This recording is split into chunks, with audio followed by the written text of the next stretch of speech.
Chapter 81, Desperate Pleas, Grace's P. The pain was unbearable, but I was used to that by now. My body burned as if every vein was filled with molten silver, each heartbeat sending fresh waves of torment through me. I gritted my teeth, sweat dripping from my forehead as I clutched the phone with trembling hands. "Thomas, you can't keep pushing me like this." My voice cracked, hoarse and desperate. For a moment, I thought I heard him sigh, but then his cold, cruel tone ripped through the line. "No more excuses," Thomas said sharply. "You promised me the Moonstone elixirs. I want them. Now." I nearly broke. It felt like he was tightening a noose around my neck. My breathing grew erratic, and my chest tightened. "I told you I can't," I cried, my words coming out in a torrent.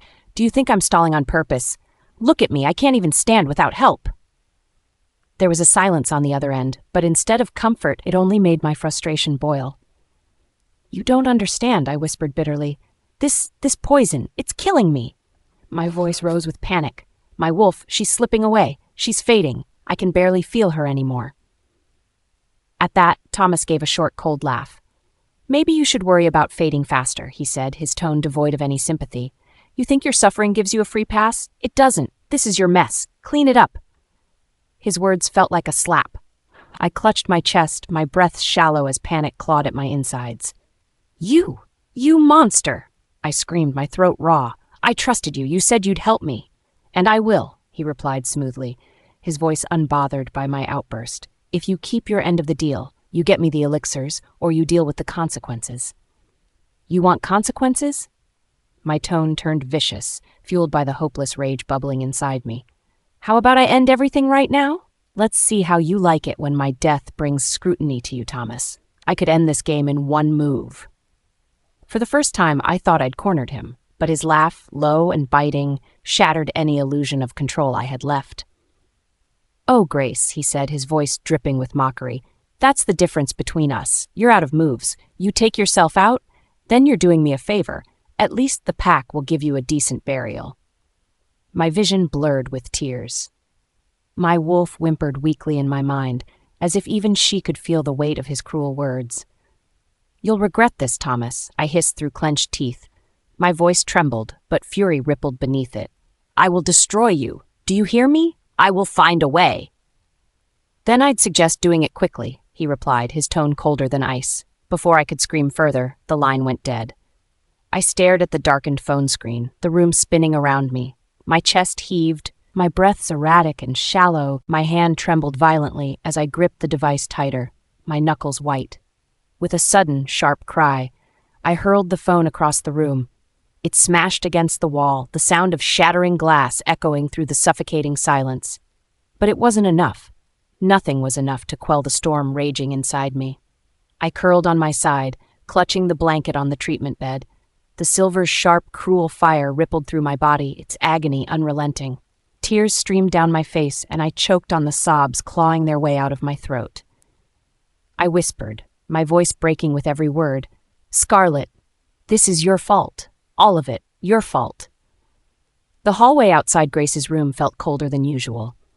I paced back and forth, my hands trembling slightly as I squeezed them together. From inside, I could hear her muffled cries of pain.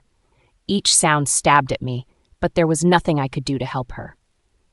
I paused, leaning a shoulder against the wall to steady myself. I rubbed my temples, the growing headache making it harder to think clearly. The weight pressing on my chest felt like it had doubled overnight. Then, like a dagger slicing through my already frayed nerves, Scarlett's voice cut through my thoughts. "Sarah?" she said, her tone level and cold. "The documents will arrive within the hour. Consider this your final notice. Our bonds are officially severed." I froze. My breath caught in my throat, and my heartbeat thundered in my ears. For a moment, I thought she was bluffing, but the steel in her voice told me otherwise. "No!" I shouted through the remnants of our pack bond. "No, Scarlett, you don't know what you're doing. You can't do this." Her response was immediate, controlled. "I know exactly what I'm doing, Sarah. I've delayed long enough." "Delayed?" I spat, rage flaring up like wildfire. "Is that what you call it? Delaying? All these years? All the sacrifices?" "There were no sacrifices," she interjected sharply. "Not on your part. Let's stop pretending you ever did anything for me. That ends today." It felt like the floor had shifted beneath me. I clenched my fists, my emotions spiraling between sorrow and fury. My wolf stirred uneasily, sensing the breaking point just ahead. "You've always been reckless," I hissed, playing the only card I had left, her supposed wild nature. "Do you think this new alpha of yours will tolerate it? Do you think the Shadow Organization will accept someone who tears through bonds so easily?" Silence. It stretched long and oppressive, suffocating me with its finality. "Goodbye, Sarah," Scarlett said simply. Then the bond shattered. I gasped audibly, clutching my chest as if I'd been physically struck. My knees buckled slightly, and I leaned heavily against the wall, trying to catch my breath. The pain wasn't just emotional, it was physical, rooted deep in my soul. My wolf howled mournfully inside me, her cries echoing endlessly through the hollow space where the bond used to be. "Scarlett," I whispered, my voice breaking, but it was useless. She was gone. The sound of footsteps broke through the haze of my despair. I looked up to see Alexander and Daniel approaching. Their faces were drawn, their expressions tense. I could barely speak. "She's gone." I forced out, my words trembling with disbelief. Alexander frowned deeply, his jaw clenching. "Gone?" "She severed the bond," I choked out, my hands fisting the fabric of my blouse. A part of me wanted to scream, to demand answers, but all I could feel was the empty ache of loss. "And you let it happen?" Daniel's tone was accusatory, but it lacked conviction. He looked as lost as I felt. I glared at him, my sorrow giving way to irritation. "Let it happen? What do you think I could have done? She's not the same Scarlett anymore. She's tied to that cursed alpha."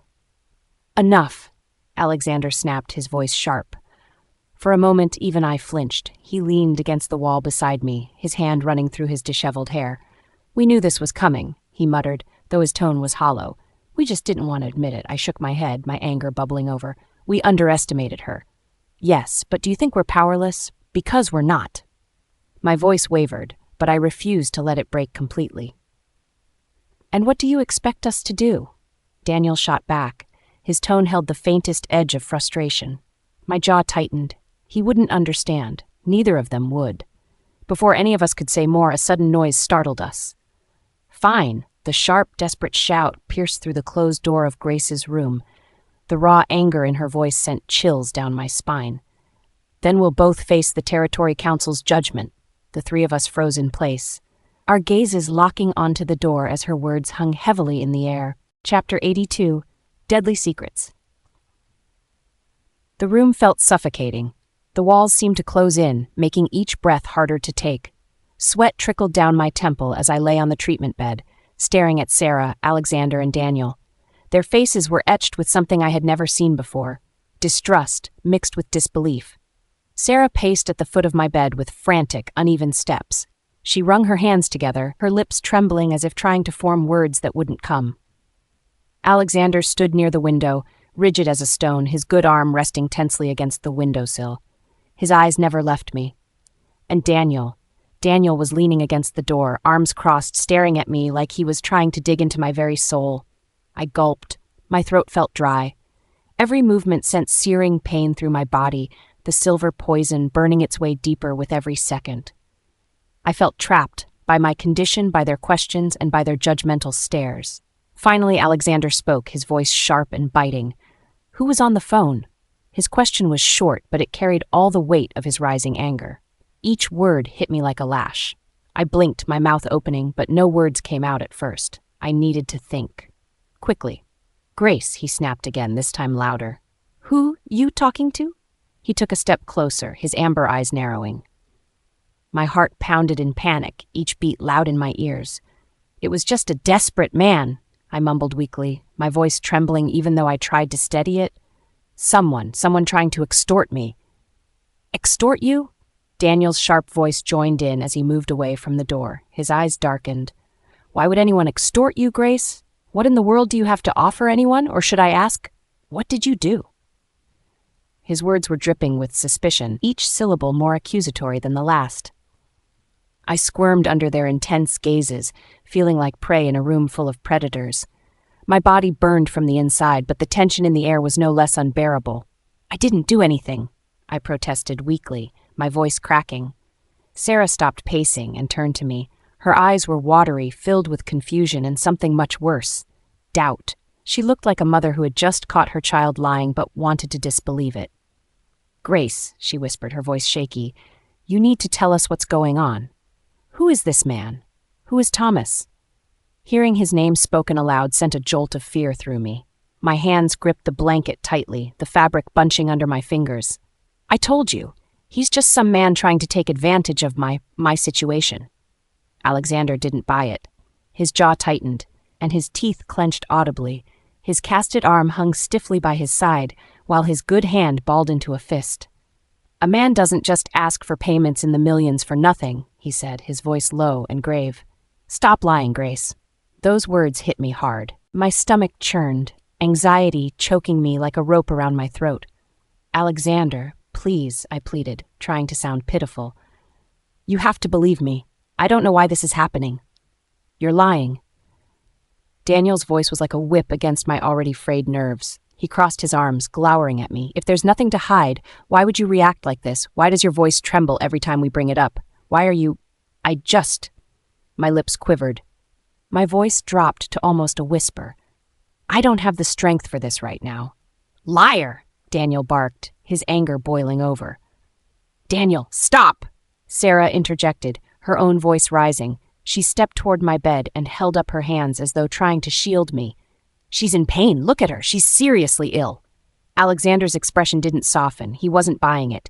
His eyes drilled into mine, pinning me down harder than the pain of the poison ever could. "Pain doesn't excuse guilt," he said coldly. I could feel my breaths coming in short, shallow gasps. My fingers trembled as I grasped onto the blanket. "Why don't you trust me?" I whispered hoarsely, tears edging my eyes. "Haven't I gone through enough already?" "Trust you?" Alexander's bitter laugh sent a chill down my spine. He turned away for a moment, his hands resting on his hips as though trying to control himself. Then he turned back, his voice calm but deadly. "You've been hiding something, Grace. You've been lying this whole time, haven't you?" The room seemed to spin. I felt trapped, like a bird caught in a snare. My head pounded as I tried to think of anything that could salvage this. "If you're innocent," Daniel chimed in again, his voice grating against my nerves, "you won't mind telling us everything we need to know about these payments." I shook my head violently, my pulse thundering in panic. No. You're twisting everything. You never believe me." Sarah's trembling voice joined the fray. "Grace, this only gets worse if you don't tell the truth." "I am telling the truth," I screamed, my voice raw. My wolf whimpered painfully in my mind, barely audible through the agony ripping through me. "You're hiding something," Alexander shouted, slamming his fist on the edge of the bed. The sound made me flinch. His sharp amber gaze bore into me, unrelenting. "Who is Thomas Ward, Grace? What does he have on you?" I opened my mouth to answer, but no words came. My throat constricted, and my vision started blurring as panic ate away at my composure. Sarah stepped forward again, her face pale, her own tremors visible. Then something in her eyes changed, and her expression twisted into one of horror. "The crystals," she murmured faintly, like the realization was hitting her all at once. Her trembling hand went to her mouth. "The sacred crystals, Grace." A chill washed over me head to toe. My body froze. "The sacred vault," Sarah continued, her voice breaking. "The rare healing crystals, the ones that went missing last week." Her tone grew louder and sharper with each word. "No," I whispered, shaking my head. "No, you're wrong. I didn't. Did you take them?" She yelled, her voice finally cracking in desperation. Her words echoed in the room like a thunderclap. All eyes were on me. The weight of their stares was unbearable. My heart felt like it would burst from my chest. I couldn't breathe. Even the poison blazing through me seemed distant compared to the dread building in my stomach. My fingers hovered over the keyboard, frozen as I watched the feed on the monitor. Grace's treatment room was descending into chaos. Sarah's desperate pacing, Daniel's scorn-filled stare, Alexander's rage, so sharp and cutting, it practically seeped through the screen. And Grace was the picture of someone who realized their world had started to... I could see it in her trembling hands and the way her lips moved soundlessly for answers that wouldn't come. She wasn't just weak from the poison. She was terrified. This wasn't just about missing crystals or a suspicious phone call. It was a truth buried so deep that even Grace had come to fear its exposure.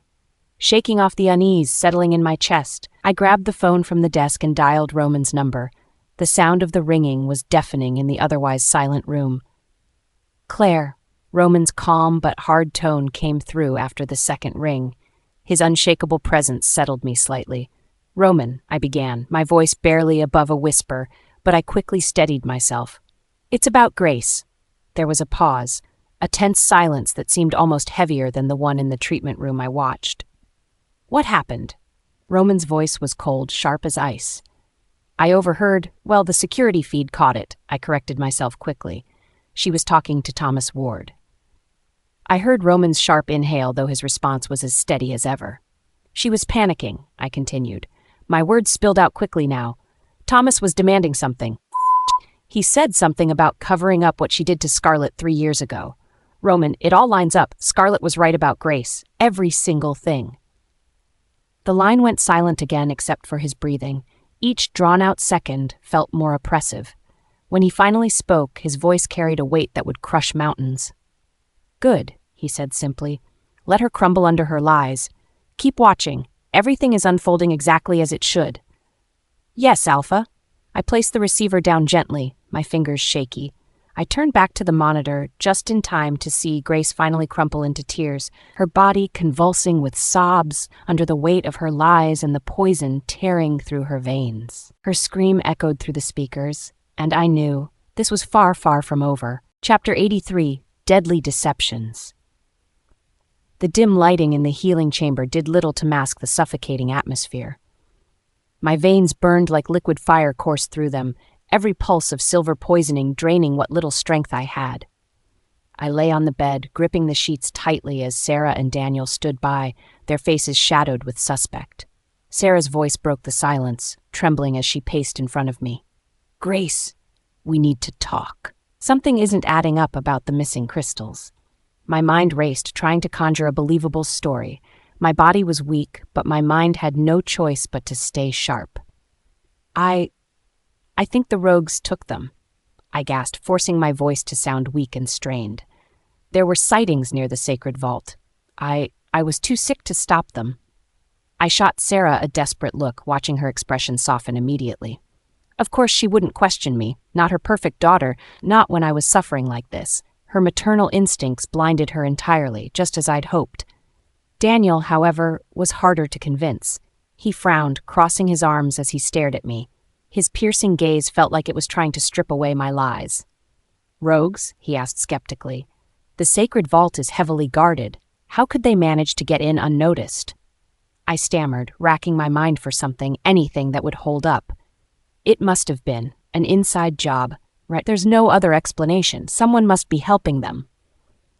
Daniel's eyes narrowed, his suspicion clear. But Sarah interrupted him before he could press further. "Grace is in no condition to be interrogated," she snapped, shooting him an angry glare. "She's sick enough as it is. We don't need to burden her with this right now." Grateful for Sarah's intervention, I forced my body to lean back against the pillows, trembling dramatically. "I wish I could do more," I whispered, tears pooling in my eyes for effect. "I feel so powerless." Daniel opened his mouth to retort, but Sarah cut him off again. "Enough, Daniel. Grace needs rest, not accusations." Daniel sighed heavily, his reluctance to yield evident. With a curt nod, he finally relented. "I have business to handle," he muttered, turning on his heel and walking briskly toward the chamber door. The look in his eyes before he left told me he didn't fully believe me. But it didn't matter. Sarah, as ever, stood firmly in my corner. No one else's opinion mattered. I let out a shaky breath, the burning in my veins a cruel reminder of the ticking clock against me. I couldn't afford to slip up again. The corridor leading to the healing chamber was narrow and dimly lit, the faint scent of medicinal herbs lingering in the air. Hunter walked closely behind me, his usual watchful presence a silent shield against the chaos brewing around us. Just outside the chamber, a familiar figure appeared, stepping out briskly from the door. Alexander. His eyes locked onto mine immediately, and his expression darkened. His posture exuded frustration and barely restrained aggression. My stomach tightened, but I refused to show any reaction. "Scarlett," he barked, his voice flat yet sharp enough to cut through the air. I stopped mid-step, arching an eyebrow. Alexander, what do you want now? Instead of answering, he closed the distance between us in 3 long strides, his hand darting out to grab my wrist. His grip was firm, not enough to hurt, but enough to make my skin crawl. The legal documents, he hissed, his dark eyes flashing with anger. They're real, aren't they? You're really severing your ties to the pack. I tilted my head, giving him a deliberately cold smile. You catch on quickly. His grip tightened. You think you can just turn your back on everything? Break all ties like it's nothing? My emerald eyes narrowed as I leaned slightly closer. You did the same to me a long time ago, Alexander. You just didn't realize it then. Hunter stepped forward in an instant, his strong hand grabbing Alexander's arm and pulling it off me. Release her, he ordered, his tone dangerously low. For a moment, it looked like Alexander might retaliate, but the unspoken threat in Hunter's gaze made him hesitate.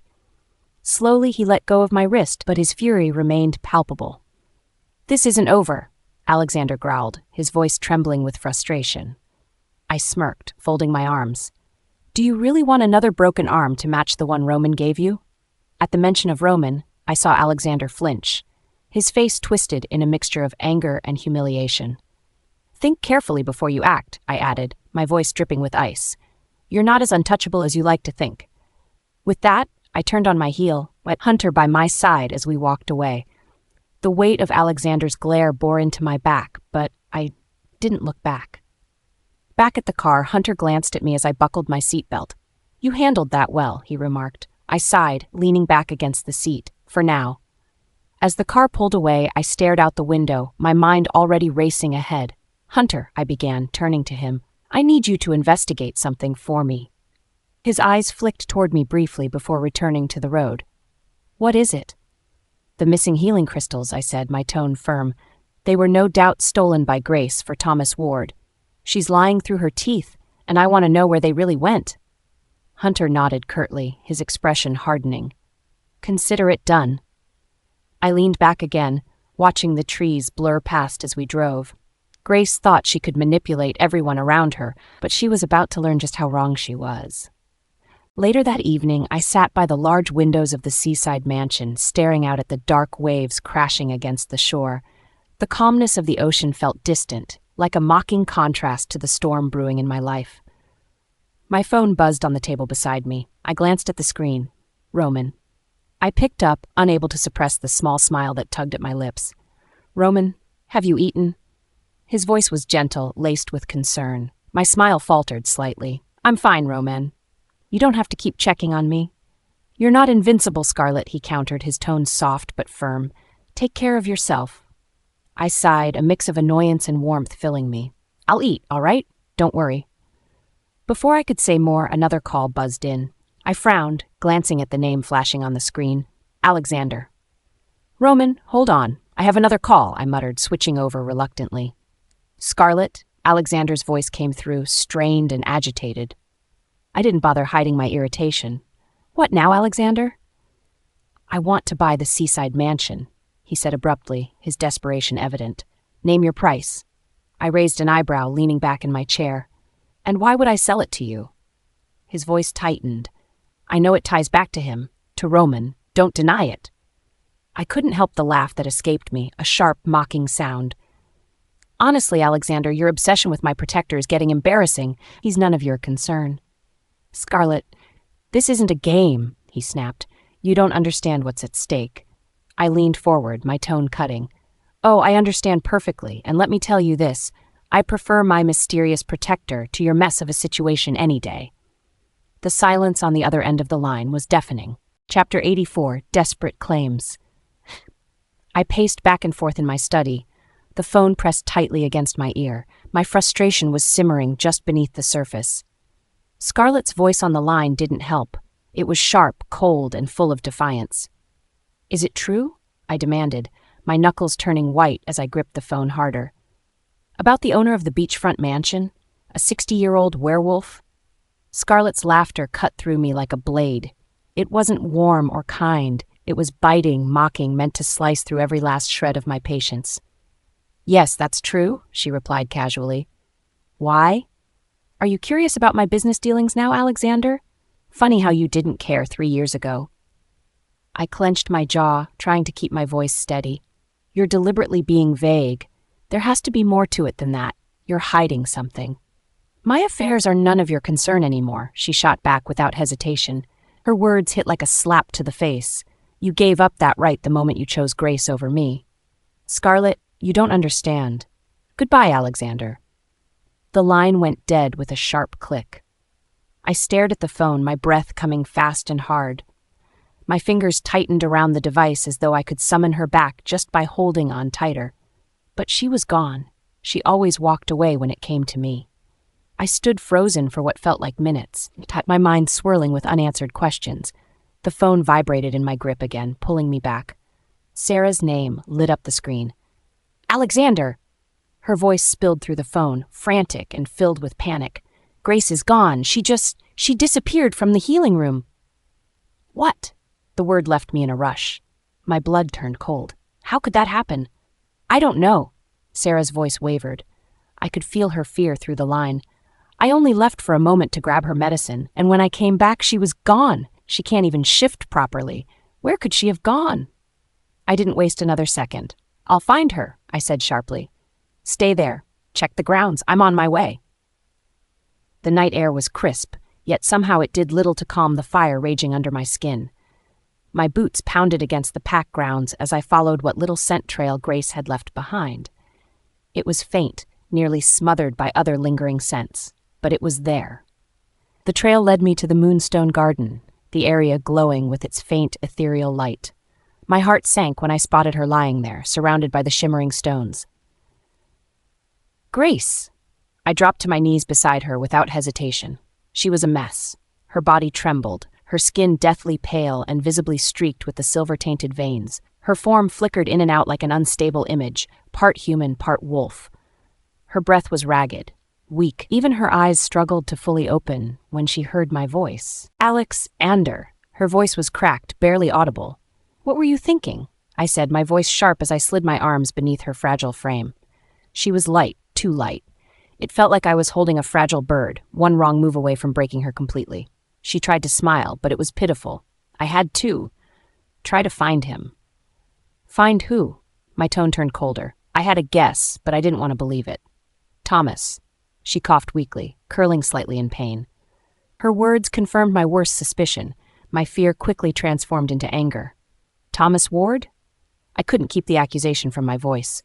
Are you insane? Do you have any idea what he could have done to you? Her hands gripped weakly at my shirt, her fingers trembling against the fabric. I couldn't stay. She gasped, her words coming out in fragmented whispers. The room, the scent of those herbs. It reminds me I'm dying, Alexander. Her tears fell, streaking her silver-tainted face. My anger dissipated the moment I saw her in so much pain. Sarah's hurried footsteps broke through the silence, and she arrived by my side holding a bundle of healing herbs. Her eyes widened in horror when she saw Grace's condition. Bring her back to the room, Sarah ordered frantically, already preparing to turn back to the healing den. I'll get everything ready. No. Grace's weak voice stopped us. She clutched at my shirt tighter, breaking into shaking sobs. Please, not back there. I looked at her, at how broken she was, and my heart twisted painfully. It was the first time her wolf flickered another faint whine under her skin. Even her wolf was slipping away faster than I'd imagined. I can't die in that room. Her sobs racked her thin frame as if they would tear her apart. I don't want to die trapped in there. Alexander, please, don't let me stay there. I cradled her closer, feeling the weight of her plea pressed down on me like a vice. I hated seeing her like this, so fragile and defeated, so unlike the Grace I once knew. I'll arrange for something better, I promised softly, brushing some of the burnt silver strands from her face. Her hair, once her pride, fell away like ash under my touch.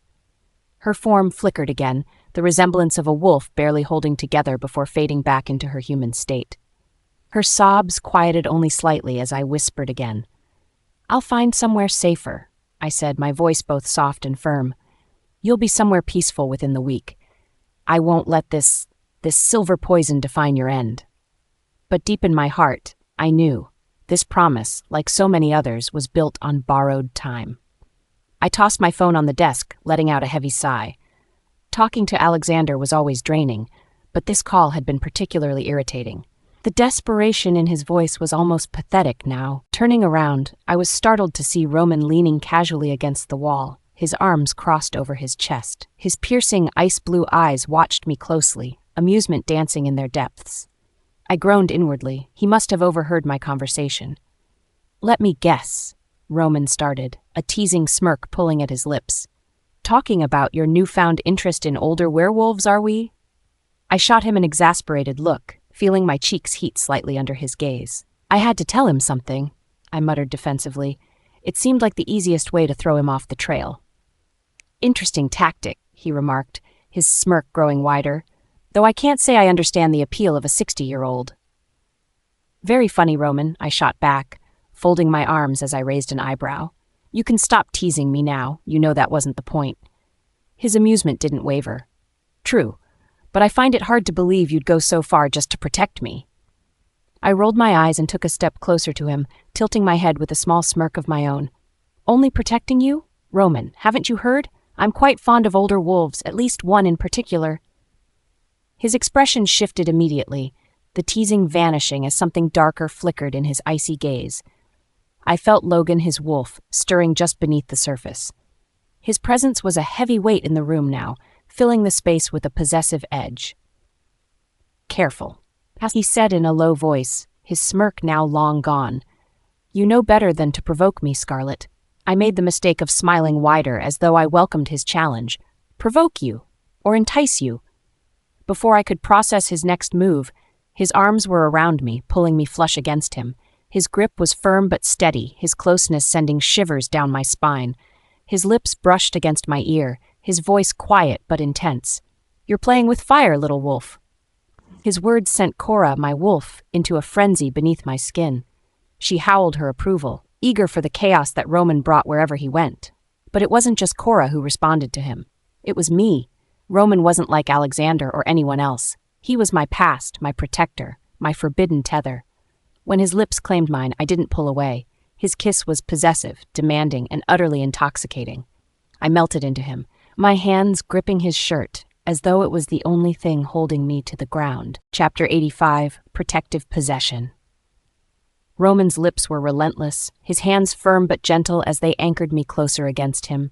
His kiss was consuming, like he was trying to claim every breath, every ounce of restraint I had left. For a moment, it felt like time itself had stopped, the world outside us forgotten entirely. His hand slid into my hair, fingers threading through the strands as he tilted my head slightly, deepening the kiss. My pulse hammered in my chest. Every nerve in my body was alive, ignited by the intensity of his touch. When he finally pulled back, his piercing ice-blue eyes locked onto mine, his lips still so close that I could feel the heat of his breath, curved into the faintest of smirks. "Not avoiding me today, little wolf?" he murmured, his low voice carrying a teasing edge that sent a shiver down my spine. I took a slow, steadying breath, willing my thoughts to clear. His proximity made every coherent thought I had scatter like leaves in the wind. "I was never avoiding you." My voice was calm, though my chest still heaved from losing myself in that kiss. "I just thought you needed time. Time to think about this, about us." His smirk faded, replaced by a look so intense it rooted me to the spot. "Time to think?" he repeated, his brows furrowing. "Little wolf, you're the one who hasn't been thinking. I've made my decision long ago." "Roman..." I tried, but he cut me off with a firm gaze, his voice soft yet unyielding. "Have you? Have you really?" I opened my mouth, then hesitated. His words struck something deep within me. Had I truly allowed myself to think about what this meant for us? About what it could cost? "I needed to be sure," I finally admitted, barely louder than a whisper. "Sure that we're not just reacting. That this is real. That you won't regret it." His hand cupped my cheek, his thumb brushing against my skin. It was a tender, protective gesture, so unlike his usual ironclad control. "I don't regret anything about you," he said simply. His words were steady, certain. "The only thing I'd regret is letting you waste another second doubting this, doubting us." His certainty made my chest tighten, a lump forming in my throat. I hadn't realized how deeply I needed to hear those words until he said them. I swallowed hard, mustering the courage to meet his gaze. "When are we leaving?" I asked, my voice trembling slightly. Confusion flickered across his face. "Leaving?" "For the Eastern Territories," I clarified. "When are we going back?" "I don't know how much longer I can stand being here in this mess." At that, his expression darkened just slightly, a shadow of thoughtfulness crossing his features. "There are still things that need handling here," he admitted reluctantly. "Loose ends I need tied." But after a small, rare smile ghosted over his lips. "After I'm taking you home." His mention of loose ends made my heart sink slightly, though I tried not to show it. I knew exactly what he meant. Grace, Sarah, Alexander, the tangled web of deceit and manipulation we'd been forced into. None of it could be ignored. I let out a weary sigh, resting my head gently against his chest. "I don't know how much more of this I can take," I confessed, my voice barely audible. "The scheming, the lies, the endless games they play. It's exhausting." His arms tightened around me slightly, a silent reassurance. "You don't have to deal with any of it," he said firmly. "That's my job, and Hunter's." I lifted my head to meet his gaze, determination flashing in my green eyes. "What kind of mate would I be if I let you and Hunter carry it all?" "I can fight my own battles, Roman." His sharp features softened, and he leaned closer until our foreheads touched. "You don't have to fight alone anymore," he whispered. "Let me fight for you, little wolf, just this once." The following days were a blur of work and tension. At the treatment center, I threw myself into patient care, the structured routine a welcome distraction. Yet every moment seemed haunted by reminders of the chaos surrounding us. Sarah, predictably, continued evading the legal documents. She refused to officially sever the Pack bond, clinging to an illusion of control she no longer had. I'd stopped expecting cooperation from her, yet her resistance still grated on my nerves. Meanwhile, Hunter made steady progress in his investigation. He uncovered records, meticulously detailed transaction logs between Grace and Thomas Ward, perfectly preserved evidence of her past manipulations and alliances. Each new detail only added fuel to the fire within me. Grace, however, seemed determined to push every one of my buttons. Her messages persisted, filled with smug little boasts designed to provoke me. "Alexander agreed to my request," one particular text read. "Soon, I'll be moving into your mansion. Finally, I'll have the peace and space I deserve." My response was curt. "Congratulations. Nothing more, nothing less. Let her stew in that." I wouldn't give her the satisfaction of reacting. This morning started like any other. Roman watched me closely over breakfast, his gaze a mixture of concern and quiet intensity. I could feel him studying me, even as I focused on my plate. "You've been working too hard," he finally said. I looked up, raising an eyebrow. "I'm fine. You've said that before, and last time you ended up collapsing from stomach pain," he reminded me, his tone unwavering. His sharp gaze pinned me in place, making it clear he wasn't going to let this go easily. I exhaled, half annoyed but also oddly touched by his overprotectiveness. "I've grown up, Roman," I teased lightly, hoping to ease his worries. "You don't need to hover like you used to." He didn't respond immediately, though the faintest smirk tugged at the corner of his mouth. "Doesn't mean I'll stop." After finishing breakfast, Roman offered to drive me to the treatment center. The car ride was peaceful, the surrounding trees blurring into shades of green and gold as we sped past. The quiet was broken when Roman's phone buzzed. He glanced at the screen briefly before answering. "Hunter," he greeted, his voice sharp and professional. "Alpha," Hunter's steady voice filled the car. "There's movement.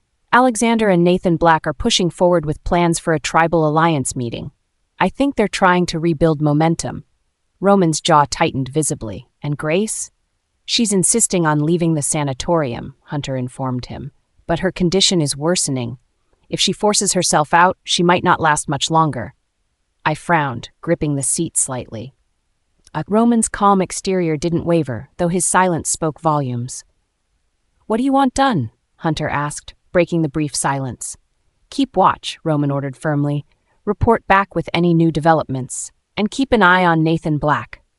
Hunter hesitated briefly before adding, "Speaking of Nathan Black, he's waiting in Scarlett's office. Reports say he doesn't seem aggressive this time." That caught my attention immediately. I turned to Roman, searching his expression for some sign of what he was thinking. He glanced at me briefly, his icy gaze unreadable. "I'll handle it if you want," he offered.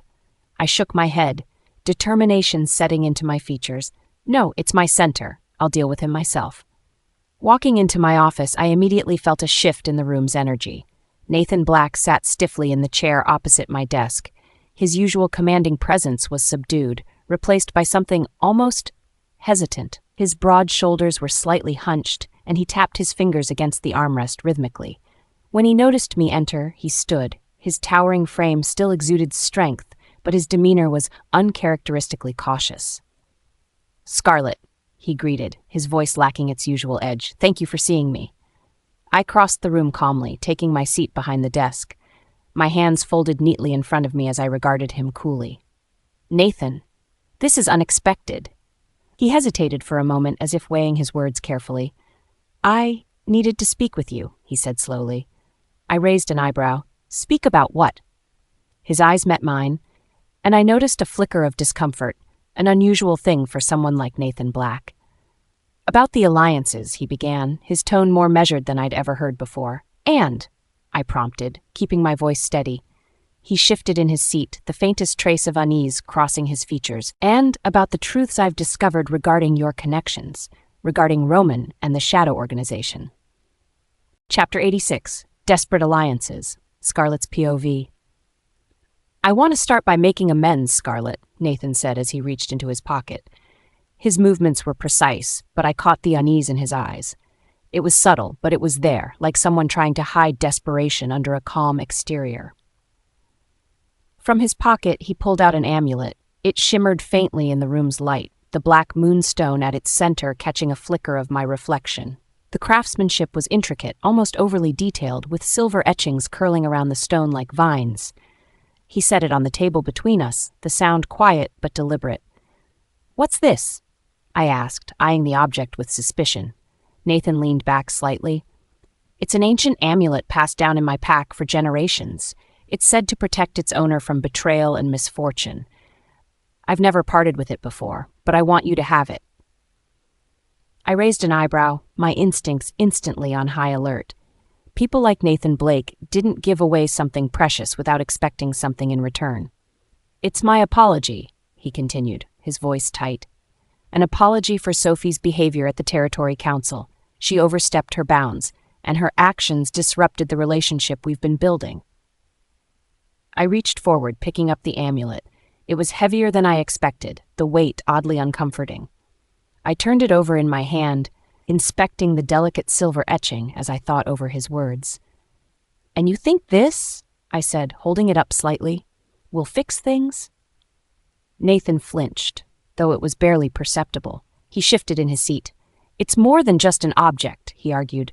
"This amulet is sacred to my pack. Offering it to you isn't a small gesture. I thought it might show our sincerity." I stared at the amulet for another moment before setting it back on the table. The sound of metal meeting wood rang louder than I anticipated. "Nathan," I said slowly, locking eyes with him, "Roman's not the kind of man who's impressed by gestures like this. He doesn't care about trinkets, no matter how symbolic they might be. What he wants is results, real, tangible results." A flicker of frustration crossed Nathan's face. He exhaled deeply, leaning forward. "Scarlett, I'm not trying to manipulate anyone. I'm trying to salvage what's left. Sophie's actions destroyed any progress I'd made, and if I don't fix this soon, my pack's alliance with the Shadow Organization may never recover." There it was. The truth laid bare. Nathan wasn't here to apologize for Sophie. He was here to save his own position, his own pack. My voice hardened, my patience thinning. "Then you should be addressing the deeper issues in your pack, not giving me things that you think will sway me. This amulet won't undo what Sophie did. It won't change how Roman sees you." Nathan's jaw tightened. He looked away briefly, the tension in his posture increasing. "I know Sophie's betrayal made things worse," he said, fighting to keep his voice even. "But Roman's reaction—" He hesitated, searching for the right words. "It was unexpected. His protectiveness over you? It caught me off guard." I stiffened slightly, my mind flashing to Roman's unyielding cold presence. That protectiveness Nathan spoke of, it ran deep, but it wasn't something I needed to explain. Nathan worked his jaw as if wrestling with his pride. "Scarlett," he said, his voice softer now, almost pleading, "you know Roman better than anyone. Perhaps you can help him see reason." I folded my arms, narrowing my gaze. "What exactly are you asking me to do?" "Ask him to reconsider," Nathan said quickly, a spark of hope lighting his eyes. "Tell him my pack is still willing to negotiate, that we can still rebuild this alliance." I studied him for a moment. His desperation was clear, but so was the weight of his words. Despite his flaws, Nathan was serious about saving what was left.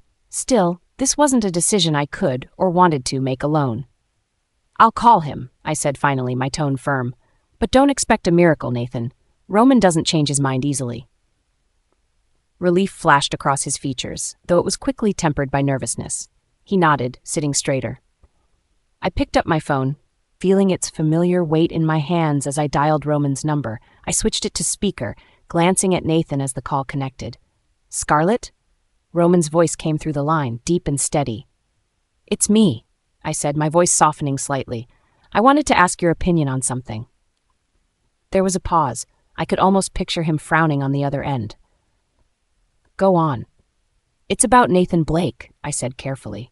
The silence that followed was deafening. Nathan visibly tensed beside me, his hands gripping the edge of the chair. When Roman finally spoke, his tone was sharper than before. "Why are you asking about him?" I hesitated, choosing my next words carefully. "He's here to discuss the alliance with the Shadow Organization. He's trying to repair the damage Sophie caused." Another pause. "And what does this have to do with you?" Roman's voice was cold now, laced with suspicion. My grip on the phone tightened. "It's just politics, Roman," I said quickly. "He wanted my perspective. I thought I should run it by you." Roman's reply was immediate, his voice low and dangerous. "Have you developed an interest in him, Scarlett?" My eyes widened, heat rushing to my cheeks. "What? No." "Of course not." Nathan shifted uncomfortably in his seat as Roman's tone grew colder. "It's a simple question," Roman said, his words cutting. "I want to make sure you aren't wasting your time or mine." "I'm not," I snapped, my frustration spilling over. "This has nothing to do with personal interest, Roman. It's about your alliances, nothing more." For a moment, the line went silent again. Then Roman's voice came through, sharp and resolute. "Nathan Blake is untrustworthy." Nathan flinched visibly at Roman's words, his shoulders hunching slightly. "He can't even control his own pack members," Roman continued coldly. "Sophie's actions were more than a mistake. They revealed a weakness in his leadership, and I don't tolerate weak alphas." I glanced at Nathan, whose expression had darkened considerably, his hands clenched into fists, though he remained silent. Roman's voice softened slightly as he addressed me directly. "I'll meet you for dinner. We'll discuss this further then." With that, the call ended. Nathan stared at the phone, his face a mixture of frustration and defeat. For a long moment, neither of us spoke. "Well," I said. Breaking the silence, "You heard him." Nathan exhaled sharply, rubbing his temple. "So that's it?" he said bitterly. "Because of Sophie, my entire pack is condemned?" I straightened in my seat, meeting his gaze. "No," I corrected firmly. "Your pack is being judged because Sophie acted out. Roman sees that as a failure of your leadership." Nathan shot me an incredulous look. "Leadership? Do you really think an entire alliance should hinge on one member's actions?" I didn't hesitate. "Yes, because it's more than just one action, Nathan. It's a reflection of your control, or lack of it. If you can't maintain discipline in your pack, why would Roman trust you as an ally?" Nathan's jaw tightened. He leaned forward, his voice rising slightly. "That's not fair, Scarlett. Packs aren't perfect, and neither are alphas. Mistakes happen. That doesn't make us weak." "Then prove it," I said, narrowing my eyes. "Show Roman and everyone else that you can keep your pack in line. Until then, you're asking for trust you haven't earned." Nathan leaned back in his chair, frustration evident in his tense posture. He ran a hand through his hair, his lips pressed into a thin line. After a moment, he sighed heavily, his tone softening. "How did Roman's pack handle things with you?" he asked. "Compared to how the Winters treated you." His words struck a nerve. My hands clenched into fists, memories I'd long buried surfacing unbidden. "Don't," I said sharply, my voice brimming with warning. Nathan raised his hands in a placating gesture. "I wasn't trying to." "You don't get to compare them," I snapped, cutting him off. The Thorn Pack raised me, protected me, gave me a place to belong. The Winters, they abandoned me. They chose Grace over their own daughter. My voice wavered slightly, but I pushed through. Don't talk about them like they're the same. They're not. Nathan looked genuinely remorseful. He leaned forward, his tone careful. I'm sorry, he said quietly. I didn't mean it like that. I understand now why you stand by Roman's pack. Chapter 87, Alliance Negotiations. Scarlett's P. Nathan hesitated, his usually confident and composed demeanor faltering for the first time.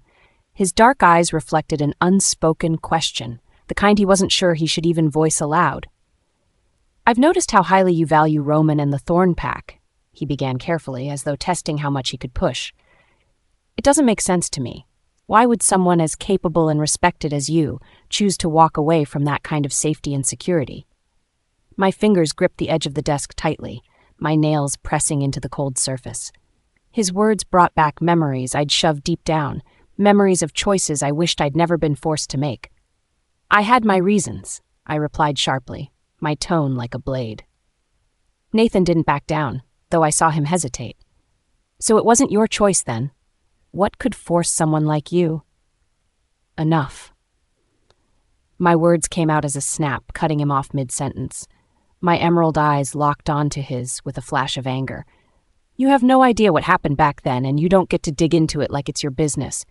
He held his hands up slightly in mock surrender, but his tone grew quieter. I'm not trying to pry for the sake of it. You're someone people talk about in whispers. They know you're important to Roman, but no one knows why you left the Thorn Pack. I left, I said sharply, each word charged with anger, because staying would have made things worse for Roman. The Morrison family was breathing down our necks, and they would have used me to get to him. I wouldn't let that happen. End of story. A flicker of understanding passed over his features, but it didn't soften his pointed curiosity. So, you left to protect him, Nathan muttered, partly to himself. That's why Roman is so protective of you. I sat back, crossing my arms tightly. Are you satisfied now, or do you have more pointless questions lined up? Nathan studied me carefully, his brow furrowing as if something I'd said confirmed a hunch he'd been forming. You don't trust people easily, do you? He asked with quiet observance. No, I said flatly, and you're a prime example of why I shouldn't. His mouth opened slightly, as if he were about to argue, but he let the remark pass. It's not just idle curiosity, he said instead, his tone shifting. Northern packs, including mine, have noticed how Roman defends you. Wolves here are scrambling for shadow organization alliances, and you're central to the rumors. I tilted my head slightly, amusement flickering through my icy glare. Scrambling? Are we talking about Alexander now? Nathan frowned, but didn't deny it. Not just him. Every pack here knows what an alliance with the shadow organization could mean, and Roman's interest in you. He paused, choosing his words carefully. It makes them think gaining your favor could bridge the gap. Some think you're the shortcut. A sharp laugh escaped me, cold and unrelenting. Tell them to stop wasting their time, I said, shaking my head. Roman doesn't make decisions based on me. He turns to strength, loyalty, and discipline to choose who he supports. None of those traits are in abundance around here. Nathan exhaled slowly, shaking his head as if weighing my words. So, you're saying my approach is flawed too? I smirked faintly, my anger cooling slightly. I didn't say that, but since you've brought it up, yes, your approach is flawed. Focus less on appealing to me and more on fixing what's broken in your pack. That's where Roman's attention will land, not on gestures or backdoor bargains. Something flickered in Nathan's expression, maybe guilt or regret. He leaned forward slightly, no longer defensive but contemplative. By fixing what's broken, you mean Sophie, don't you? I didn't react outwardly, though I could tell the name alone made his voice tighten. I mean what she represents, I corrected. An alpha can't rely on authority alone. Your pack's loyalty has to be earned, not assumed. Sophie revealed a fracture in your structure, and Roman noticed. Nathan's shoulders sagged slightly as he processed my words. For a long moment, he didn't speak, his expression unreadable. Thank you, he said at last, his voice quiet but sincere. Before I could respond, he reached into his jacket and produced something small and polished, a glimmering moonstone amulet. He placed it on my desk. This isn't a bribe, Scarlett. I wanted to acknowledge the misunderstandings between us. I eyed the amulet warily, the tension prickling at the back of my neck. It felt heavy with meaning, heavier than its physical weight suggested. My relationship with Roman or the Shadow Organization isn't something you or anyone here can buy into, I said firmly, though I didn't touch the amulet. I know, Nathan replied, determination flashing briefly in his dark eyes, but respect has to start somewhere. He hesitated at the door, glancing back. One last thing, Scarlett. Grace didn't build her connection with Alexander through nothing. She saved him once, from silver poisoning. The room went still. My body didn't move, but my pulse spiked as the words settled in. Nathan continued cautiously, perhaps mistaking my silence for curiosity. Their bond runs deeper than manipulation. If you still have feelings for him, it'd be easier to let them go now, because the two of them are inseparable. His words dug under my skin, unwanted and unwelcome. I swallowed the lump forming in my throat and forced a cold smile. What a touching story, I said dryly. Anything else? Nathan shook his head. No. Good luck, Scarlett. Something tells me you'll need it. Third person's POV. Nathan stepped into the hallway with a newfound calm settling over him. Despite Scarlett's sharp words, he walked away with clarity he hadn't possessed before entering her office. His footsteps echoed as they carried him away, but they didn't go unheard. Alexander was waiting further down, leaning against the wall outside the foyer. His expression was dark, unreadable, yet his posture betrayed barely concealed anger. Nathan caught sight of him from the corner of his eye and smirked faintly. Alexander? How convenient. How's that arm healing? Alexander stepped forward slowly, his eyes fixed on Nathan as his wolf stirred dangerously beneath the surface. What are you doing here? He demanded, his voice low and edged with venom. Handling business, Nathan replied casually. It's a shame you still don't seem to grasp that concept. Alexander's fists clenched at his sides. Stay away from Scarlett. Nathan raised an eyebrow, amusement dancing in his expression. And why would I? What interest do you still have in her? You have Grace, don't you? Or are things not as perfect as you make them seem? Leave her out of this, Alexander growled, his wolf mason edging closer to the surface. Nathan chuckled darkly. Relax, Alexander. Speaking of not fooling anyone, everyone knows you can't fully walk away from Scarlett, just like everyone knows she doesn't need you anymore. Alexander stepped closer, his teeth gritted. Go back to wherever you came from, Nathan, and while you're at it, watch your mouth. Nathan shrugged. Unaffected, you should be directing that threat toward Roman, not me. He's the reason you're spiraling into mediocrity. Nathan brushed past Alexander without another glance, heading toward the exit. His smirk remained as Alexander stood rooted in place, trembling with barely restrained fury. I had been turning the moonstone amulet in my hand, its cool surface smooth beneath my fingertips. I wasn't ready to forgive or accept what Nathan had said. The weight of his words gnawed at me, but I refused to let them take root. And then I heard the distinct sound of heavy steps storming toward me. Before I could even glance up, the door to my office swung open violently. What the hell is this? Alexander's voice thundered through the room. He stood in the doorway, his cast resting awkwardly at his side, his eyes blazing with anger. I raised my eyebrow, unamused. You've certainly lost what little tact you once had. Alexander marched in, slamming the door shut behind him. His tone sharpened as his gaze fell on the amulet in my hand. Are you accepting courtship gifts now? He spat bitterly. Chapter 88, Dangerous Propositions. Fury radiated off Alexander in waves. His disheveled hair and the tension in his clenched fists were clear indicators of his foul mood. You've got some nerve, Scarlett, he spat. His eyes darted to the amulet still in my hand before locking onto mine, sharp and accusing. You'll do anything to get away from me and the Winter's pack, won't you? He sneered. Seduce powerful alphas, play the victim, and manipulate alliances? I blinked, momentarily stunned by his audacity. I beg your pardon. You heard me. His voice rose, pressing each word with venom. First Roman, now Nathan. Who's next on your list of potential protectors? Or should I say pawns? My shock quickly gave way to cold anger.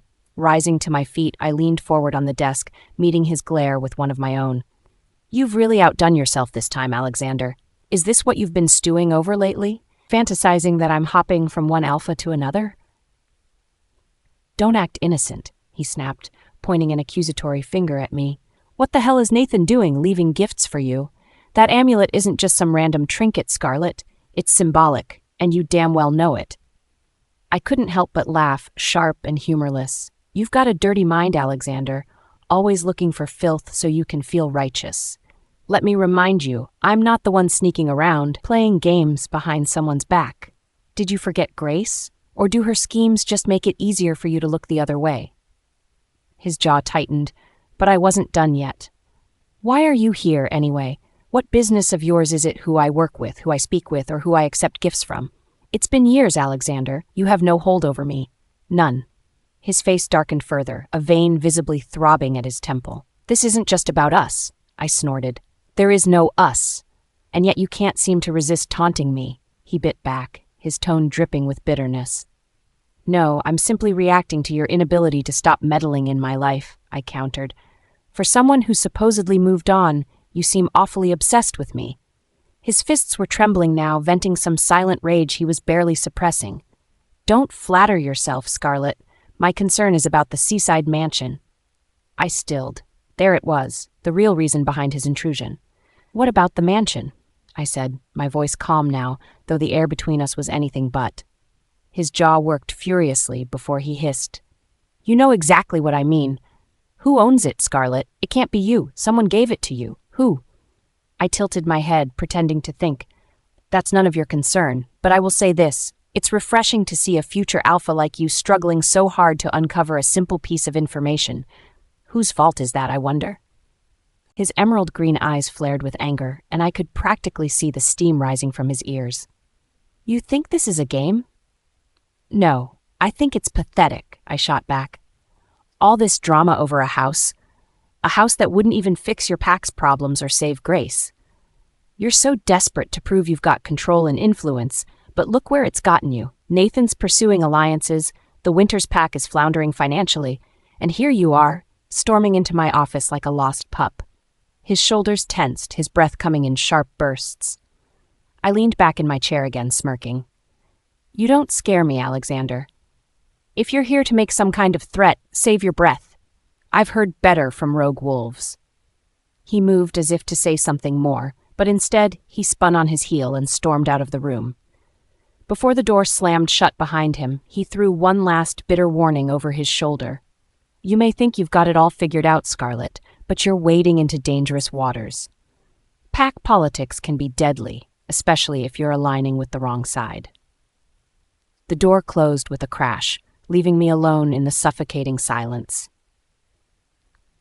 Every muscle in my body was twitching with barely contained rage as I stormed down the hallway of Scarlett's healing center. Her words echoed in my head, sharp and cutting, leaving a trail of humiliation in their wake. How could she mock me so easily?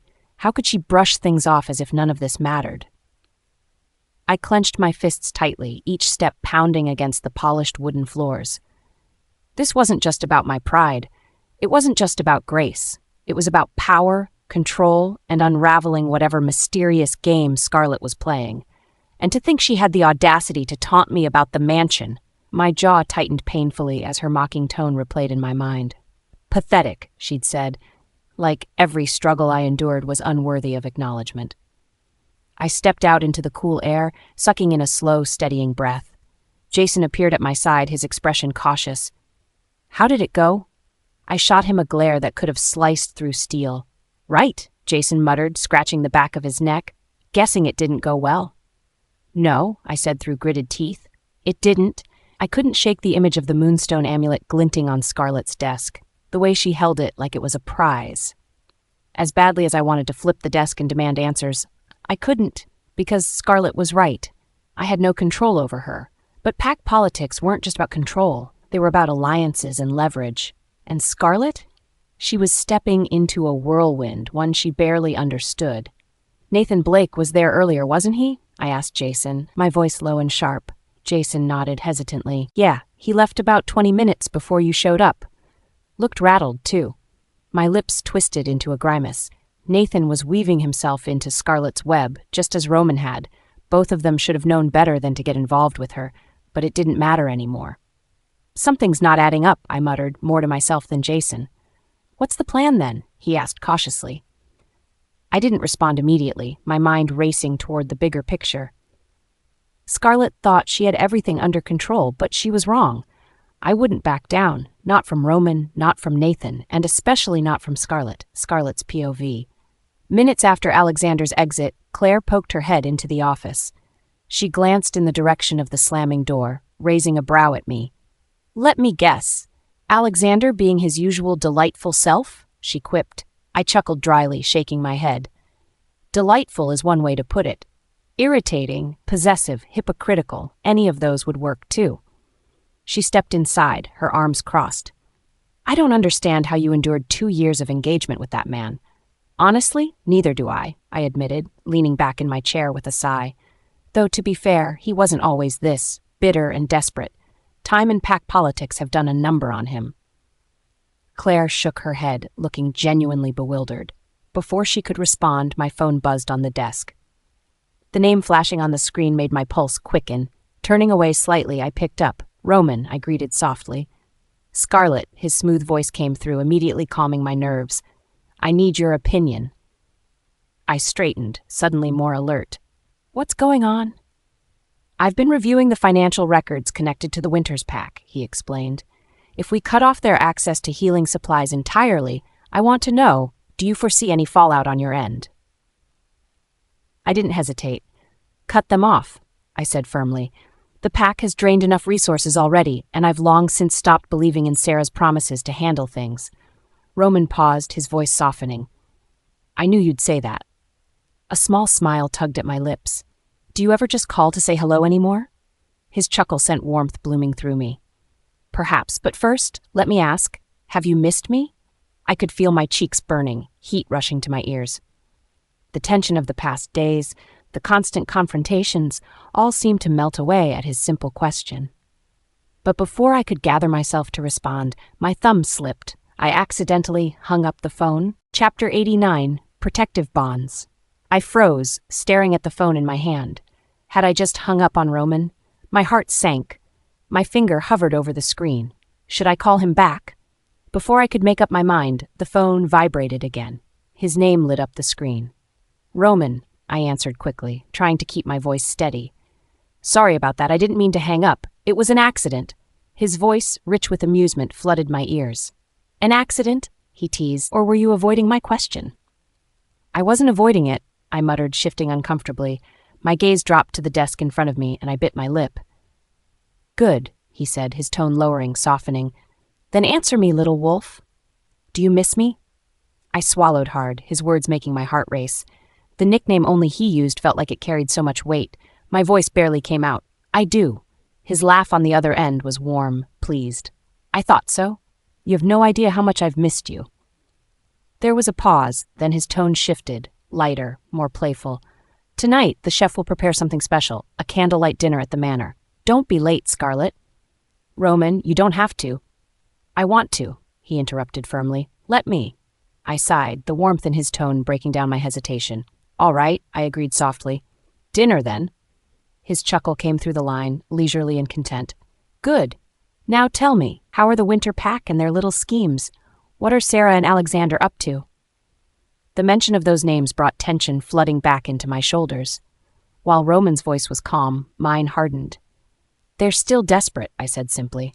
I heard Sarah is trying to pressure Aiden into treating Grace. And Aiden, Roman pressed, his tone sharp now. He hasn't budged, I assured him. Not yet.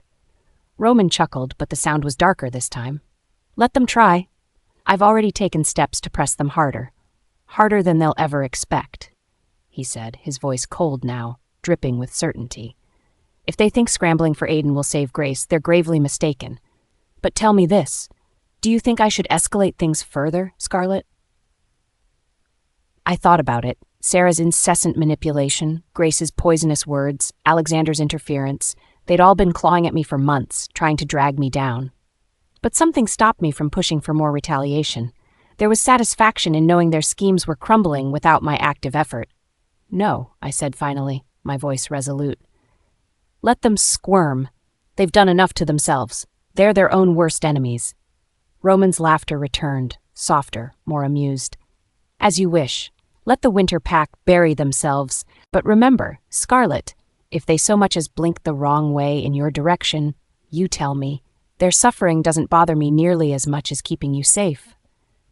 His words warmed me in a way I wasn't ready to admit, but before I could respond, he changed the subject, his tone playful again. Now, wear something stunning tonight, he said. I want the stars to feel jealous when they look at you. I couldn't help but roll my eyes, though my lips curled into a smile. All right, Roman, I'll see you tonight. Don't make me wait, little wolf. The call ended, and I stared at the phone in my hands, warmth lingering in my chest. For a moment, I let myself relax, the sound of his voice still echoing in my ears. My frustration churned like a storm inside me. The memory of Scarlett's cold words from our last encounter clung to me, refusing to fade.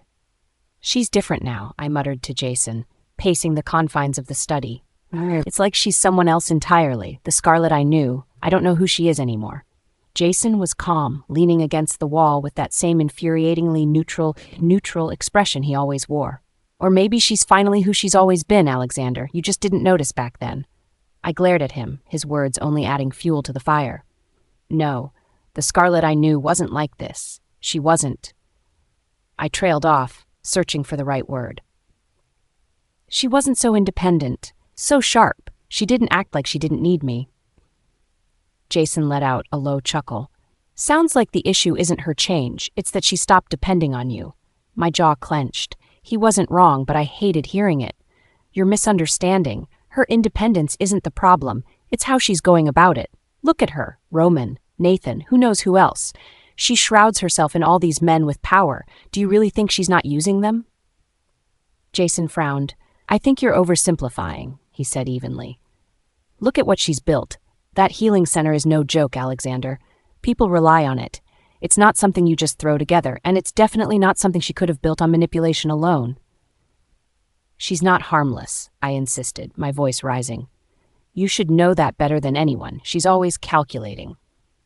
Jason let out a small sigh, running his hand through his hair.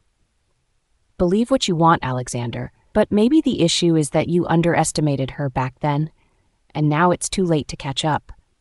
I didn't respond. His words stung, but rather than show it, I stormed toward the study door. As I pulled it open, I threw one parting shot over my shoulder. I don't care what you think, I'm going to see Grace. At least she's someone who still has loyalty. The sanatorium was quiet when I arrived. The faint smell of herbs filled the air, and the distant sound of soft music drifted through the open hallways. Sarah greeted me at the entrance with a bright smile. Alexander, you made it. I nodded, though I couldn't help but glance past her, searching for Grace. Of course. How is she today? Sarah's expression faltered slightly, but she quickly recovered. She's better now that you're here. Go on, she's been asking about you all morning. I stepped past her and entered Grace's room. She sat propped up by a mountain of pillows, her pale blue eyes lighting up when she saw me. Alexander, she whispered, her voice weak but full of emotion. I crossed the room and settled into the chair beside her bed. I'm here, I said softly, reaching for her hand. Her fingers curled around mine, ice cold to the touch. You always come, she said with a faint smile. Thank you for not abandoning me, Alexander. Her words twisted something deep inside me. She was so fragile, so dependent on me, and yet I couldn't bring myself to be the one to deliver hope, not when so much was uncertain. I'll always come for you, I promised, trying to keep my voice steady. You don't have to thank me for that. Her eyes drifted to the window, her expression suddenly wistful. The mansion. Have you made any progress? I froze, the question punching me in the gut. I couldn't bring myself to admit the truth, not when I saw the faint hope lighting her eyes. It's progressing, I lied, forcing a smile. Don't worry, we're close. Her thin lips curled into a faint smile. That house will feel like a dream. Do you remember the art I told you about? The ones I wanted to hang in the sitting room? I was thinking we could add roses, too. Pink ones. They'd look so beautiful. I nodded, not trusting myself to speak. Her calm acceptance of the mansion as a certainty, when it felt like anything but, made my chest ache. Then her eyes turned serious, filled with an emotion I didn't expect. Alexander, she whispered, her voice trembling, if the silver gets me before the mansion. She paused, her gaze swimming with unshed tears. Promise me you'll bury me by the sea. My heart seized. Stop, I said, my voice cracking slightly. Don't talk like that. You're going to make it. You won't. Promise me, she pressed, her hand gripping mine weakly but urgently. I covered her hand with my other one, my throat tight. Don't say things like that, Grace. I won't let you die. You hear me? You'll live. You'll see the roses. Her lip trembled, but she gave me a faint nod, seemingly reassured by my words. Before I could say anything more, my phone buzzed loudly in my pocket. My mother's name glared up at me from the screen. I answered reluctantly, already bracing myself for her sharp tone. Alexander, she barked. Your father wants you home, now. Mother, I'm not interested in excuses, she snapped. You've spent enough time with Grace. It's unbecoming, Alexander, and it's not helping your standing with the family. Return home immediately. I clenched my jaw, my grip tightening on the phone. I can't just abandon her. I've heard enough, she said coldly, before ending the call without waiting for a response. I sighed heavily, setting the phone down and looking back at Grace. She was staring at me, worry etched into her frail features. Alexander? She whispered. I forced a smile, brushing a strand of hair from her face. It's nothing. I'll handle it. You rest, Grace. Though her lips pressed into a faint smile, the doubt in her eyes felt like a mirror to the uncertainty blooming in my chest. As I left the sanatorium, the weight of my family's expectations and Grace's fragility pulled me in opposite directions. For the first time in years, I felt truly utterly lost. Chapter 90. Twisted Truths and Desperate Plans. Grace's POV. Lying on my side, I stared at my phone with a wicked grin spreading across my pale lips. My trembling fingers typed out a message, carefully crafted to provoke Scarlett. Though my body radiated weakness from the ever-worsening silver poisoning, there was still satisfaction to be found in watching someone else squirm. Scarlett, especially, was such an easy target. Alexander promised that once we have the seaside mansion, he'll decorate it with my favorite white roses. Can you imagine? It'll look so beautiful when it's mine. My eyes flicked over the words before hitting send. How much better could life get than having Scarlett know Alexander was still by my side? She may have her proud little healing center, her supposed autonomy, but I had Alexander, and wherever he was, envy would follow her. Seconds passed. Then her reply arrived. Congratulations. Just one cold, unfeeling word. Ah! The phone nearly slipped out of my hand as I gripped it tightly in frustration. That wasn't the response I wanted. No anger, no resentment, just indifference oozing from those 12 characters. Did she think she was above all of this? Did she think her lack of reaction would spare her the embarrassment of losing? Forcing myself calmer, I told myself Scarlett's distant tone didn't matter. What mattered was Alexander's devotion to me. Didn't he show it every day in the sanctuary, promising with his actions and presence that I was his first priority? Yes, I whispered to myself, a sickly smile curling my lips. Yet deep inside, uncertainty gnawed at me. Could he truly secure the mansion? Would his promise hold weight when Scarlett had such mysterious, powerful protectors? Humph. Of course, he will manage. He always does, I murmured, trying to pacify the creeping doubt. Before I could lose myself further in spirals of doubt, the door to my treatment room creaked open, and Sarah Winter stepped inside. Her anxious eyes roamed over my frail form before softening. "How's my beautiful girl feeling today?" she asked, though her voice carried a weight I couldn't ignore. Quickly, I hit delete on my messages to Scarlett and tucked my phone away. Sarah's presence always made me tread carefully, even though she was firmly in my corner.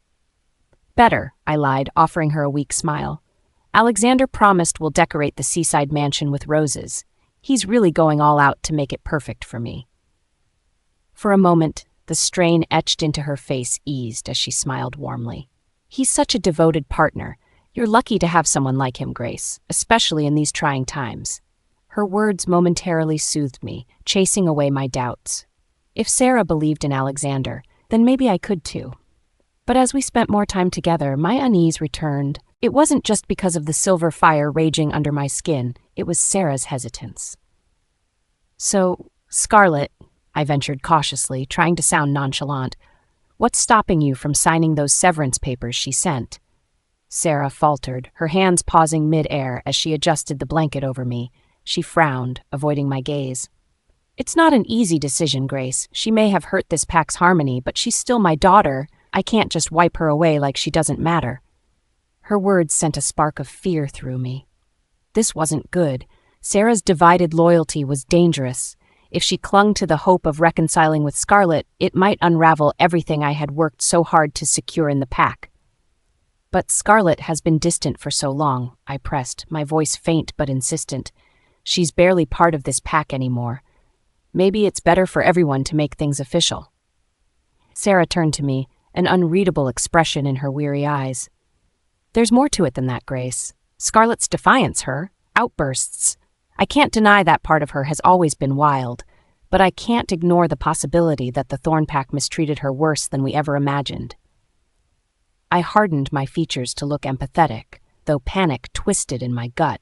I couldn't let Sarah reconnect with Scarlett, not when so much of my own survival depended on Scarlett being ostracized.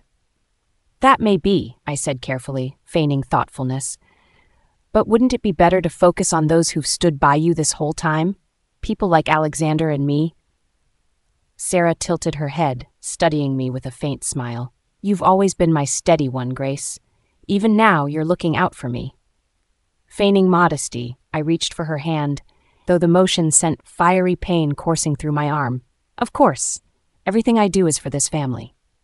Before Sarah could say anything else, shooting agony ripped through my chest. I gasped, convulsing as the silver venom surged through my veins like molten fire. My entire body seized as the poison took hold again, drawing a horrified scream from my lips. Grace! Sarah cried, rushing to my bedside. The poison was unforgiving. I could see panic etched on her face as her voice carried, calling for the healers. Help! Someone, please come quickly. The room blurred, my vision clouding as I caught glimpses of movement, a pack healer rushing in, Sarah's voice cracking with desperation.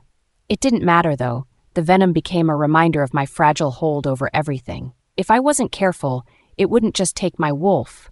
It would take everything I cared for, too. The warm smell of freshly baked bread filled the small cafe as Emma and I settled into seats by the sunny window. My chest eased for the first time in what felt like days. So, Emma started, sipping on her tea with an unmistakably mischievous smile. Guess what I heard about our favorite dying she-wolf? I arched an eyebrow, a faint smirk tugging at my lips. Grace again? What now? Emma leaned forward, her tone dropping to a conspiratorial whisper. Apparently, things aren't going well for her. The poison is spreading faster than even the healers expected. It's gotten so bad they say she might not be able to ever shift again. Her eyes widened theatrically as she added, and from what I hear, Alexander is running himself ragged, trying to secure that seaside mansion. The amused snort that left me wasn't very dignified. He's wasting his time. That mansion will never be theirs, not as long as Roman has a say. Emma grinned. I thought you'd say that. Tell me, though, how does it feel knowing Grace is practically falling apart while you're thriving in every way? I pursed my lips, tapping my fork idly against my plate. Cold satisfaction. My tone was brutally indifferent. She made her choices. Now she can deal with the consequences. Dying or not, she's irrelevant to me. Emma tilted her head curiously. Really? You're telling me you don't enjoy watching her struggle just a little? I'd be lying if I said I didn't, I admitted, though my voice stayed neutral. Anyway, forget her, Emma said cheerfully, brushing the subject aside as she swirled her drink with her straw. How about we go out tonight? There's a new club opening downtown. Just imagine, dancing, laughing, and maybe even a little flirting. I cut her off with a wry smile. You're forgetting someone. Roman? Pfft. Who cares what Mr. Overprotective thinks? I couldn't help but laugh at her audacity. He does. You know how he gets about me. And anyway, I don't want to cause a scene that could blow back on the center. Emma groaned dramatically, leaning back in her chair. Fine. I suppose being responsible is on brand for you. That's right, I teased, sipping my coffee. As the light-hearted conversation continued, my thoughts drifted momentarily to another figure absent from my life. I miss Natalie, I said softly, surprising even myself with the comment. Emma blinked at me. Roman's cousin? I forgot about her. What brought that up? She was there for me after I left the Thorn Pack. I explained, my voice lowering. Those months were hard, and she made them just a little more bearable. Do you think you'll ever reconnect? Maybe, I murmured, my heart twisting just a little at the memory. Some bonds, no matter the distance or time, could never truly break. Chapter 91. Pack Bonds and Secret Plans. Scarlett's POV. Emma and I sat across from each other at the restaurant, the aroma of roasted coffee beans and freshly baked bread filling the air. Her fingers toyed with the edge of her napkin, a habitual gesture I'd come to associate with her analyzing something. As usual, she wasn't shy about voicing her thoughts. You know, she began, leaning forward slightly, it's kind of insane how naturally you fit in with the Thorn Pack. Honestly, if I didn't know you were adopted, I'd swear you were born into it. I tilted my head, a small amused smile tugging at my lips. Well, maybe it's because I was raised by them. That kind of bond makes a difference. Besides, the constant tension with the Winter Pack only makes the contrast even clearer. Emma scoffed. Constant tension is putting it lightly. The Winter Pack treats you like... well, you know what I mean. She shook her head, her expression twisting with disbelief. It's like they never moved beyond whatever mess Sarah caused when she rejected you the first time. Grace has always been the golden child for them. I sipped my lavender tea, letting the warm floral liquid calm my nerves before responding. That's the difference, Emma. I've spent my life surrounded by people like Roman, Luna Catherine, and the Thorn Warriors. They gave me strength, not ultimatums. I'm not about to waste time pandering to Sarah's whims when all she's done is scheme to prop up Grace. Emma nodded enthusiastically. Exactly. You come from unconditional love and strength. But the Winters, their obsession with Grace, it's like they put blinders on the moment they found out who she really is. A smirk played at the corner of my lips, though it didn't quite reach my eyes. That's why I don't play their games. They had their chance to show me genuine care, and they blew it. I put the teacup down, my fingers drumming slightly against the table. Anyway, enough about them. What are we doing for lunch? I've been craving something hearty lately. Emma grinned mischievously, shifting the conversation with a playful tone. Before we finalize lunch plans, have you heard the latest about Alexander's obsession with that mansion of yours? He's still frantically searching for the owner. I can't imagine the look on his face when he finds out it's you. I couldn't help but let out a small, amused laugh. He's persistent, I'll give him that, but let's keep it our little secret for now. He's foolish enough to keep negotiating, thinking he's making progress. I shook my head in mock disbelief. Let him run in circles a bit longer. It's entertaining to watch him fumble. Emma's laughter joined mine. Foolish isn't even the word for it. He's clueless. Back at Scarlett's Healing Center, Sarah Winter approached the receptionist's desk, her posture radiating both confidence and urgency. Claire looked up from her computer, startled to see the Winter's Luna standing there. Mrs. Winter, may I help you? Sarah's perfectly shaped brow arched in mild disdain. Where is Scarlett? I need to speak with her. She's out for lunch with Miss Chase, Claire explained cautiously. I can pass along a message if you'd like. Sarah's lips tightened in obvious frustration. Her presence loomed as she tapped her polished nails against the countertop. Have her call me. It's urgent. Claire gave a polite, practiced smile. I believe Scarlett's disconnected from her pack connections at the moment and has silenced her phone.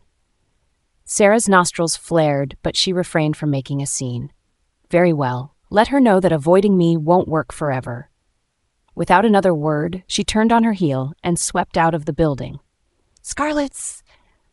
Halfway through our meal, Emma leaned back in her chair, closing her eyes dramatically. Scarlett, did you hear about Sophie? I raised an eyebrow at the sudden change in topic. Define here. You know I try to avoid her drama. Emma grinned, opening her eyes back up. Well, Nathan's confined her to Blake territory. She's not allowed to see Daniel at all. I don't know what Daniel's appeal is, why anyone would risk all that for him. For a moment, I was genuinely surprised. Nathan had actually followed through? Interesting. I didn't think Nathan had it in him to rein her in, but keeping her confined is probably the smartest decision he's made in weeks. Can you imagine how damaging a Sophie Daniels scandal would be for the Blake pack? Emma sighed, her tone turning serious. The whole thing's ridiculous. It's not like Daniel's some saint. For all his noble posing, you and I both know he hides his skeletons well. That got my attention. I narrowed my eyes slightly, intrigued. Skeletons, huh? Emma leaned in, lowering her voice. Wait until you hear this. I saw him at the hospital the other day. He wasn't exactly subtle about it. He was with a human woman and a child, a kid barely 2 years old, Scarlett. I think he's been hiding an entire family. Her words hit me like a firework. I straightened, my mind racing. That's no think, Emma. That's exactly what's happening. The woman he's seeing is a human, and the child is, well, his. The Winterpacks rejected them completely. They refused to acknowledge his relationship or the kid as legitimate. Emma sat up abruptly, her mouth slightly open in shock. What? Why didn't you tell me this? How has this not come out already? Because Daniel's been careful, I explained, stirring my soup idly. He keeps it under wraps so no one can hold it over him. And the woman, let's just say, she's determined. She tried to use the child to secure pack status once. It didn't work, but someone like her isn't to be underestimated. Emma shook her head in disbelief. You're telling me that Daniel managed to keep something this big secret from both packs? And now he's thinking about marking Sophie on top of everything else? This is insane.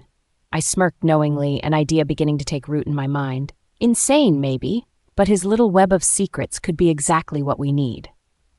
Emma blinked at the shift in my tone, wary but curious. What are you thinking, Scarlett? I sipped from my glass of water before answering her. The human woman. If we figure out how far she's willing to go, we might have leverage. She could be the key to toppling Daniel's carefully constructed facade and turning the tables. And who knows how Sophie will react when she finds out? Emma sat back, watching me with a mixture of amazement and trepidation. You're terrifying when you get that look in your eyes, you know that? Am I? I asked innocently, already fishing my phone out of my pocket. Absolutely, Emma replied with a laugh, but in a good way. As I dialed Hunter's number, excitement buzzed through me. While Grace had done her best to keep me distracted with her constant scheming, I'd overlooked this golden opportunity for far too long. It was time to change that. When Hunter picked up, his voice was gruff but curious. Scarlett, what's going on? I need you to investigate someone for me, I said, my voice firm and determined. The human woman Daniel has been seeing. I want every detail you can find, and I want it fast. Hunter didn't even hesitate. Consider it done. I hung up and turned back to Emma, who was watching me with a glint of amusement in her eyes. Remind me never to get on your bad side. I laughed lightly, the sound tinged with triumph as my plan began to solidify. Trust me, Emma, you're the last person who ever would. Chapter 92, Gifts and Confrontations. Emma had been babbling nonstop since we left the restaurant. Seriously, Scarlett, you should have seen the way Daniel acted when Sophie confronted him at the last council meeting. It was priceless, like a wolf caught with his tail between his legs. Her laughter was infectious, and I found myself smiling, though my mind was elsewhere. I glanced at her, briefly amused by her joy, but my thoughts wandered to other matters. They always did these days. The strain of running the healing center, dealing with Sarah's relentless guilt trips, and Grace's increasingly desperate antics weighed heavily on me. Dinner had been satisfying, though short-lived. Emma had pulled out her usual charm and humor as we ate at our favorite diner, but I felt the churning within me, a familiar mix of anticipation and irritation. By the time we left and I bid Emma goodbye, the evening was winding down, and all I wanted was to head home, or so I thought. When I returned to my treatment center, the whole atmosphere seemed weighed down, thicker with unease. Claire immediately spotted me as I walked in, looking slightly on edge herself. Scarlett. She rushed towards me, her cheeks flushed as she gestured toward my office. Sarah Winter has been waiting for 2 hours. I froze mid-step, a surge of annoyance hitting me. The mere mention of Sarah's name set my teeth on edge. 2 hours? I snapped, my voice sharper than intended. Claire nodded, biting her lip. She refuses to leave. I didn't want to bother you, but... She trailed off, likely gauging my rising hostility. I exhaled sharply, pinching the bridge of my nose. Let me guess, it's about Grace. Claire gave me a pointed look, and I couldn't help but let out a frustrated laugh. Of course it was about Grace. Everything lately was tied to Grace and her worsening condition. Just as I was bracing myself to deal with her, my phone buzzed in my pocket. I didn't have to check to know who it was. Roman. I pressed the answer button. His deep, familiar voice came through before I could even greet him. "I'm downstairs." I blinked, taken aback. "Downstairs? You're here?" "Yes," he said, as casually as though it was the most natural thing in the world. "I have something for you. Come down." I hesitated, glancing toward the direction of my office. The last thing I wanted was for Roman to cross paths with Sarah. Their dynamic, or lack thereof, had always been volatile, and if there was one thing I didn't need right now, it was Roman's anger boiling over at the sight of Sarah. "Give me 5 minutes," I said quickly, making up my mind. As Claire looked quizzically at me, I turned on my heel and headed for the exit. Sarah could wait. Whatever Roman wanted to give me seemed far more appealing than yet another drawn-out discussion about Grace. My irritation softened slightly at the thought of him waiting outside, always so sure of himself. When I stepped outside, the crisp evening air greeted me, and so did Roman. He leaned casually against his sleek car, his powerful frame cloaked in darkness, save for the dim glow of the streetlights. His ice-blue eyes, gleaming even in the low light, searched for me the second I appeared, and in his hand, dangling from his long fingers, was something that shimmered faintly. I couldn't stop my steps from quickening as he straightened, that familiar hint of a smirk pulling at his lips. "Roman," I began, somewhat cautiously, stopping in front of him. "What are you doing here?" His smirk deepened as he held up the item in his hand. "A belated birthday gift," he said simply, holding it out to me. I froze, my gaze falling onto the object, the unmistakable shape of a moonstone necklace. Not just any necklace. The delicate chain looped around an ancient, radiant gemstone, its soft glow almost mesmerizing. My breath hitched. "The Luna's tear," I whispered, astonished. I recognized it immediately. Its value wasn't monetary. It was historical, possibly even mythical. "Where did you—" "Shadow Organization auction," he said with a shrug, stepping closer. His words sent a ripple of unease and awe through me. Most couldn't even enter such exclusive auctions, let alone acquire one of its artifacts. He moved behind me in one fluid motion, brushing my hair aside with his hand.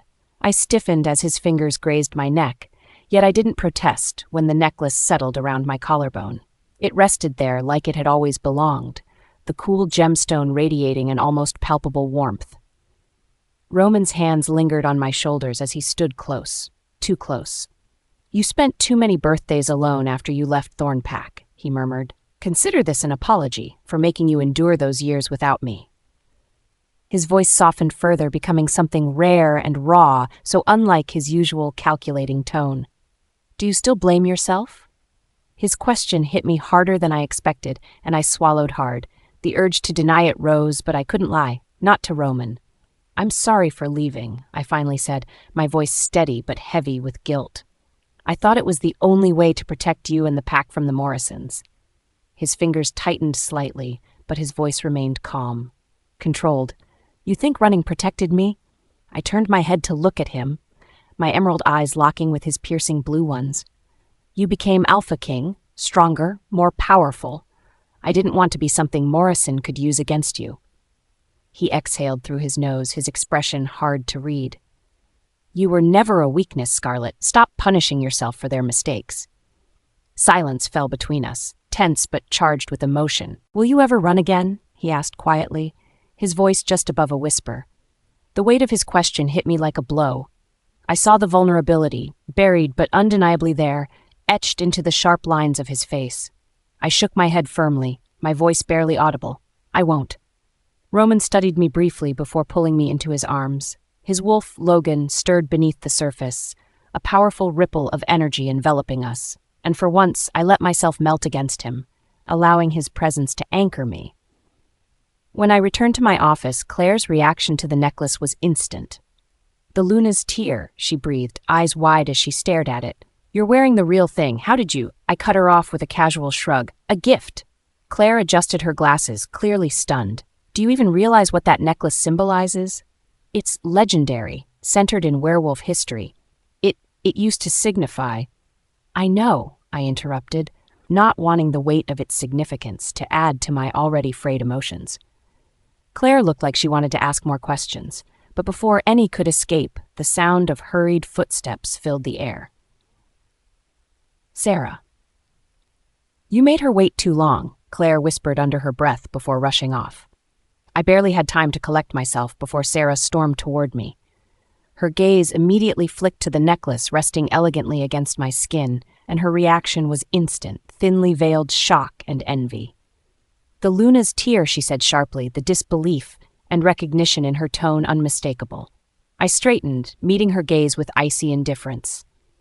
Her presence alone was enough to dredge up familiar discomfort, but the way she lingered on the necklace only made it worse. My lips curved into a cold smile. You came all this way. Why? My words felt more like a challenge than a question. Chapter 93. A Bitter Severance. Sarah's sharp eyes stayed fixed on the necklace lying against my neck. Her lips parted slightly, and then her mouth closed as if she struggled to find the right words. Her expression shifted. It was a mix of disbelief, envy, and something else, suspicion. The Luna's tear, she said, her voice careful, quiet, and careful. Then it turned sharper. I remember Grace talking about it at the Territory Council gathering, how she said it's the most exquisite artifact she'd ever seen. I pretended to adjust the necklace lazily, lifting my chin to meet her gaze. How unfortunate that it didn't end up on the neck of the one who admired it so much then, I said with a cold smile. Her face hardened and her voice sharpened like a blade.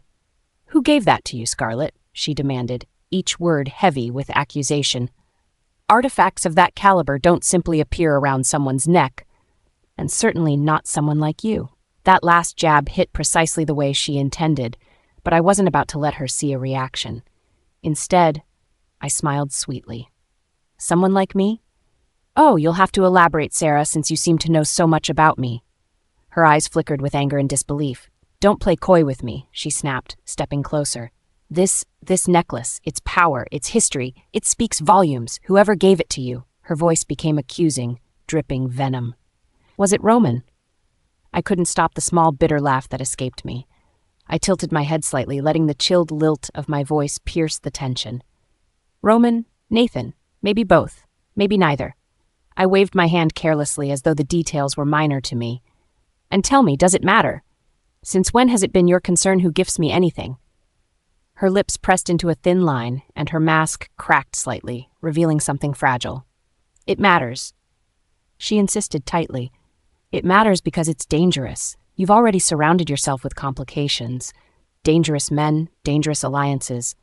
I could feel my wolf Cora stir beneath my skin, prowling against the edges of my control at her words. I stepped closer to Sarah, squaring my shoulders as my words turned sharper. Now, isn't that rich? After years of your silence, after years of watching you choose Grace, again and again, and now you think you can come into my healing center and interrogate me? I scoffed coldly, my emerald eyes narrowing. Tell me, Sarah, when did I last owe you an explanation about anything? The in her defenses turned into a deeper fissure. For the first time, I saw genuine hesitation flicker across her expression. Her tone lost its edge, replaced instead by something quieter, something almost like desperation. Scarlett, I didn't come here to fight you. Oh, you didn't? I snapped back before crossing my arms, because it certainly seems like you're intent on criticizing every step I've taken. And what for? To defend your little Grace? Or is this about something else entirely? Her mask finally fell away completely, revealing exhaustion, desperation, and anxiety beneath her polished demeanor. She sighed deeply before speaking. This is about Grace. Her hands tightened into fists at her sides. Scarlett, Grace is dying. The silver is advancing too quickly. The healers say if we don't act now... My cold laugh cut her off, and I couldn't stop it even if I tried. So you're here because you think I'll fix it. Of course you are. You're not here because of guilt. Her face tightened as guilt flashed across her features. I do feel guilty, she said quickly, her voice trembling, though she tried to steady it. I do regret the years I failed to be there. I should have been a better mother to you, Scarlett. But Grace... There it is again. I said, taking a step forward and leaning toward her, my voice quieter but far sharper now. Every time, Grace, Grace, Grace. What you really mean is that saving her is your priority. Do you think saving her absolves you? Do you think it will undo all of this? I gestured between us, the air heavy with unspoken wounds. Her voice broke slightly, but she pieced herself back together stubbornly. "She doesn't deserve this," she whispered, her eyes glistening with unshed tears. She's just... Scarlett, please. You can influence Aiden Walsh and Hazel Chase. If you bring them back to treat her, she might have a chance. Her pleading tone caught me off guard for less than a second before my resolve hardened again. "Oh, Sarah," I said, shaking my head with mock pity. "Do you think she gave me a chance all those years ago when she plotted my destruction? Do you think she deserves my sympathy after all the times she spat venom behind my back?" "She's dying!" Sarah yelled suddenly, the volume and tremor in her voice making the air in the room feel heavier. And for a moment, we both stopped. Her words echoed faintly, but the silence between us grew louder. Her breathing was unsteady by now, her carefully curated composure splintering apart piece by piece. "Is signing the severance agreement the only way?" she finally asked, her voice quieter, shakier, as though she was trying not to collapse under the weight of the moment. I let the question hang in the air intentionally, drawing out the tension. Silence always had a way of cutting deeper than words. I made her wait for my answer, locking eyes with her, unblinking, letting her squirm under the weight of my steady gaze. Finally, I leaned back, crossing my arms again. "If you believe that's the price for salvation, who am I to argue?" Sarah's POV. I had to draw in a breath, a deep one, steadying myself even as my hands trembled. My mind screamed 1,000 thoughts, each colliding into the next. Grace's face burned in my mind, pale, sickly, breaking down from the poison spreading through her veins. My failure to protect Scarlett, to be a mother to her, felt heavier than ever. But now? Now I had no choice.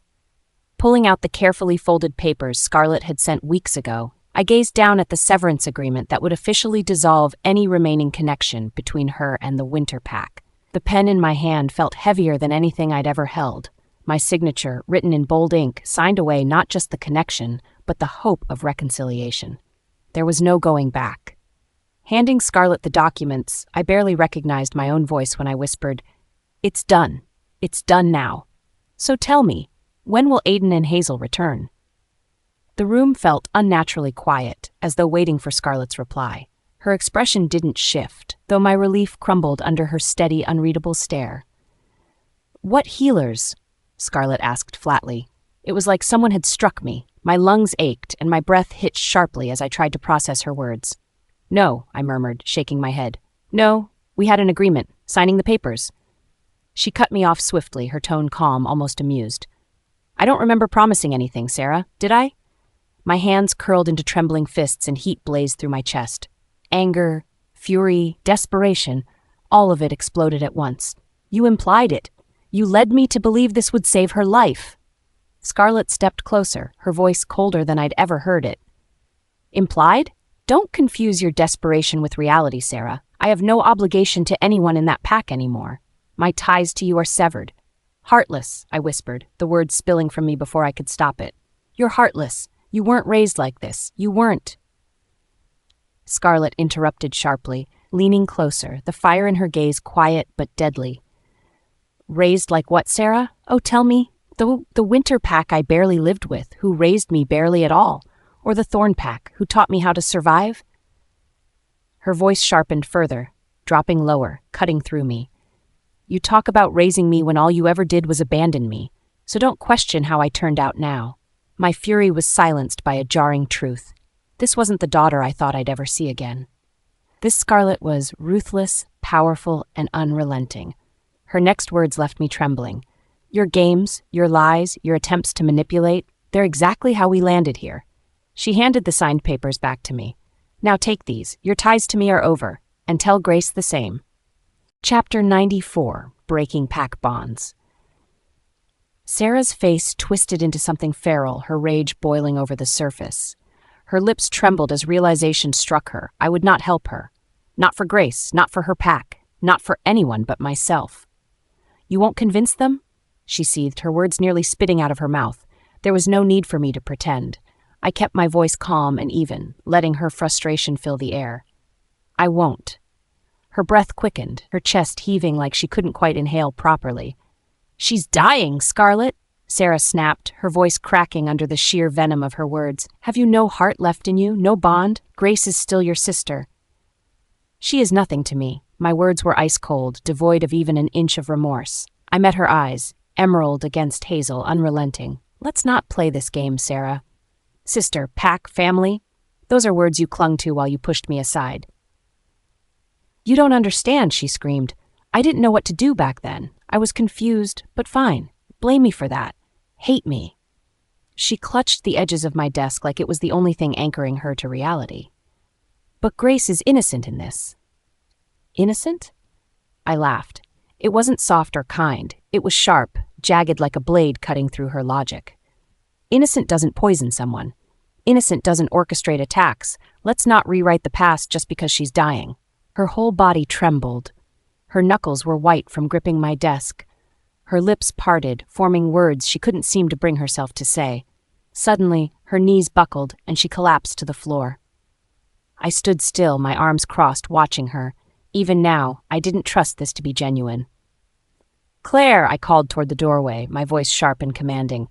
Claire appeared a second later. Her usual calm demeanor flickered into surprise at the sight of Sarah trembling on my office floor. What's going on? She asked, her hands hovering near her phone. She collapsed, I said flatly, stepping back as though Sarah didn't deserve my space. Call for medical help. Claire hesitated, her brows furrowing. Are you sure this is real? Her voice dropped, cautious but curious. What if she's just playing another one of her manipulative games? I shook my head, crouching briefly over Sarah to check her breathing. It was shallow, uneven. I stood, brushing my hands as though I'd touched dirt. No, I said simply. This is real. Her pride wouldn't let her fake something like this. She's furious. That's all. Claire nodded wordlessly before she began dialing. As she moved toward the hall, I stopped her. Pulling an envelope from my desk drawer, I handed it to her. This address, I instructed smoothly. Deliver the contents to the recipient. There's plenty of evidence in there that should shake things up for Daniel and the wholesome image he likes to pretend he has. Claire glanced at it briefly, her gaze flicking nervously back to me. I'll get it done. Good, I said simply, gesturing for her to go. The medics rushed in shortly after and carted Sarah out. For a brief second, I wondered if this would finally be the thing that forced her to give up. But somehow, I doubted it. She clung too tightly to the illusions she built around Grace. The room grew quiet once they were gone, but I barely sat down when Claire rushed back in. Her complexion was pale, her breathing fast. Scarlett, she exclaimed, her voice rising. Daniel is here. He stormed in, and he is not happy. I groaned inwardly, my patience stretched thin by the entire Winter family. Let him in, I instructed with no hesitation. Claire blinked, clearly surprised. Are you sure? Yes, I said firmly, and send that information we discussed earlier. Let it reach his little secret. If they think messing with me is easy, they're about to learn just how wrong they are. Claire didn't argue. Her retreating footsteps were followed by the sound of my office door swinging open with force. Daniel stormed in, his claws halfway shifted, his eyes blazing with fury. He slammed the door behind him with enough power to make it rattle. How dare you? He shouted, his voice a menacing growl that filled the room. I leaned back leisurely in my chair, entirely unbothered by his theatrics. Care to be more specific? I upset the Winters quite often. Don't play dumb with me, he snarled, slamming his clawed hands onto my desk. My pens rattled from the impact. Sarah collapsed because of you. Whatever you said, whatever you did, she was in tears when she left. Do you have no shame? No respect for your mother? I tilted my head lazily, feigning thought. Mother? Luna? Oh, are you still pretending we have that kind of bond? That's adorable. Daniel's claws scraped against my desk, frustration radiating from his every move. Scarlett, you cannot just abandon your pack. You cannot turn on your own family. That made me laugh, a short, sharp sound that echoed between us. I reached into my drawer and placed the severance papers between us on the desk. You think I've turned on my pack? I smiled coldly. Take a look for yourself. He snatched the papers up, his eyes skimming over the words. He read the neatly signed papers, proof in ink that Sarah herself had severed the final connection between me and the Winter Pack. His eyes widened, disbelief written all over his face. This can't be real, he stammered. His claws dug into the edges of the paper. Oh, it's real. My voice was light, amused, and there's nothing you or anyone else in that miserable family can do about it. You can't just walk away, he growled, his hands slapping back down onto the desk. His claws gouged the surface. I leaned forward, my emerald eyes blazing. I can. I have. And if you even think about threatening me, you'll regret it more than you know. His lip curled back, his fangs bared in a dangerous snarl. You'll regret this, he spat. His wolf was barely contained, his claws twitching against the desk. I stood, moving fast enough to close the distance between us. When his claws raised, I didn't hesitate. My fist collided with his face with enough force to send him stumbling backward. He clutched his mouth, his fangs bloodied, his growl more animalistic now. You'll regret laying hands on me, he snarled. Blood dripped from between his fingers. You'll regret stepping foot in my office, I snapped coldly, shaking off the faint ache in my knuckles. Just then, a voice that could freeze hell itself filled the room. Is that so? Daniel froze, and so did I. The doorway loomed darker now, filled by an unmistakable presence. Roman stood there, his shoulders carrying the kind of authority that made even alphas tremble. His ice-blue eyes were cold, unfeeling, as they landed on Daniel's snarling form. You were saying? Roman asked, his voice low, deliberate. The room seemed to shrink under the weight of it. Daniel's wolf screeched to a halt, his claws slowly retracted, his instincts screaming submission under Roman's gaze. Roman let the tension drag, his every word steeped in menace. What consequences, Daniel? I dare you to finish that sentence. Chapter 95, Dangerous Confrontations. The air in the room felt thick. Roman's presence always carried a weight, the kind that made everyone instinctively want to submit. His icy blue eyes were locked on Daniel, his gaze lethal, as though he were deciding whether or not to end him right there. And judging by the way Daniel's face paled, he could feel that weight pressing down hard. Daniel's breaths came shallow, visible even in the dim light of my office. He staggered back slightly, but Roman didn't let up. Scarlett, Roman began, his voice smooth but laced with steel. This doesn't look like a friendly visit. Did he threaten you? I raised an eyebrow, crossing my arms. I wasn't about to let Daniel play the victim or plead innocence. No, I said plainly. He didn't threaten me. He was trying to make a point. I guess he didn't appreciate that I made mine first. Roman's gaze flickered to mine as a smirk tugged at the corner of his lips. You made your point by punching him, I assume? I nodded, noting the way Daniel stiffened at Roman's words. It was rare to see Daniel so completely unnerved. I figured it'd save time, I remarked casually, brushing imaginary dust off my sleeve. Roman chuckled, the sound low and predatory. He reached out, his fingers gently brushing down my cheek before his hand moved to stroke my hair. His touch didn't feel overly possessive, at least not to me, but I knew Roman well enough to recognize this display for what it was. In his mind, Daniel needed reminding. Daniel shifted uncomfortably, his gaze darting between Roman and me. His confidence wavered, unable to reconcile the man beside me with the girl he thought he used to know. I assume you're Daniel, Roman said, his tone still casual, though it carried an undeniable menace beneath. His hand never left me as he spoke. So tell me, Daniel, what exactly did you come here to say to my Scarlett? The emphasis wasn't subtle. Daniel's throat bobbed as he swallowed, clearly struggling under the weight of Roman's dominance. His voice cracked, but recovered quickly. She's my sister. Roman's eyes darkened, his shoulders straightening slightly. Do you really believe that? He asked, his tone dripping in disdain. You've lost your claim on her. She's no longer your pack. I decided to intervene before Roman decided to escalate further. I stepped forward, brushing past Roman's protective stance. Maybe he's confused, I said, my voice light and filled with mockery. After all, it hasn't been that long since we severed our bonds. Isn't that right, Daniel? Daniel's gaze snapped to mine, sharp and filled with anger. We may not have an official bond anymore, but as your biological brother, I still... Stop right there. I interrupted, raising a hand. I didn't come here to argue familial claims. You're forgetting, Daniel, that I don't owe this pack, or you, anything anymore. You made your choices. I've made mine. And now here you are, what? Trying to guilt-trip me into helping you? Roman stepped beside me, his hand resting lightly on my waist.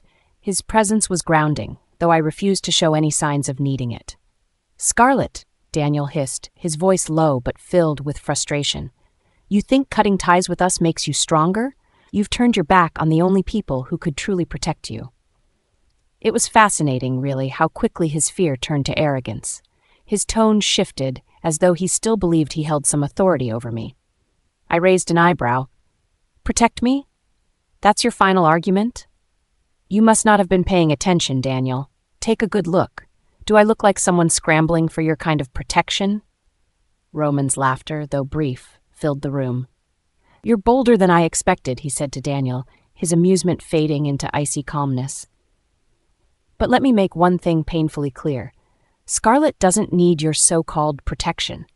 Certainly not from someone like you, and definitely not from a pack that abandoned her the first chance they got." Daniel flinched, though his anger seemed to boil beneath the surface. He stepped back, retreating toward the doorway, but not before glaring directly at me.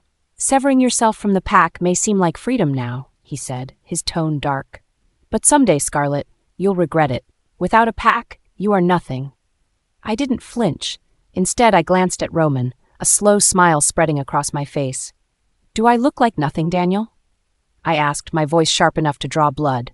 Daniel's lips thinned, his bravado faltering under Roman's withering gaze. He spat a few unintelligible words under his breath before turning abruptly, storming out without so much as a backward glance. As the door closed behind him, I exhaled, though my annoyance still lingered. Roman's hand slid to the small of my back, his thumb brushing lightly in a way that always grounded me. "Well," I said, turning to face him. That escalated quickly. Roman's expression softened slightly as a smirk tugged at the corner of his lips again. "You handled it better than most would. But if Daniel or anyone else thinks they can step into your life like that again, they'll have to deal with me." I looked up at him, noting the possessiveness that still simmered faintly beneath his calm exterior. "I think I can handle my family drama just fine."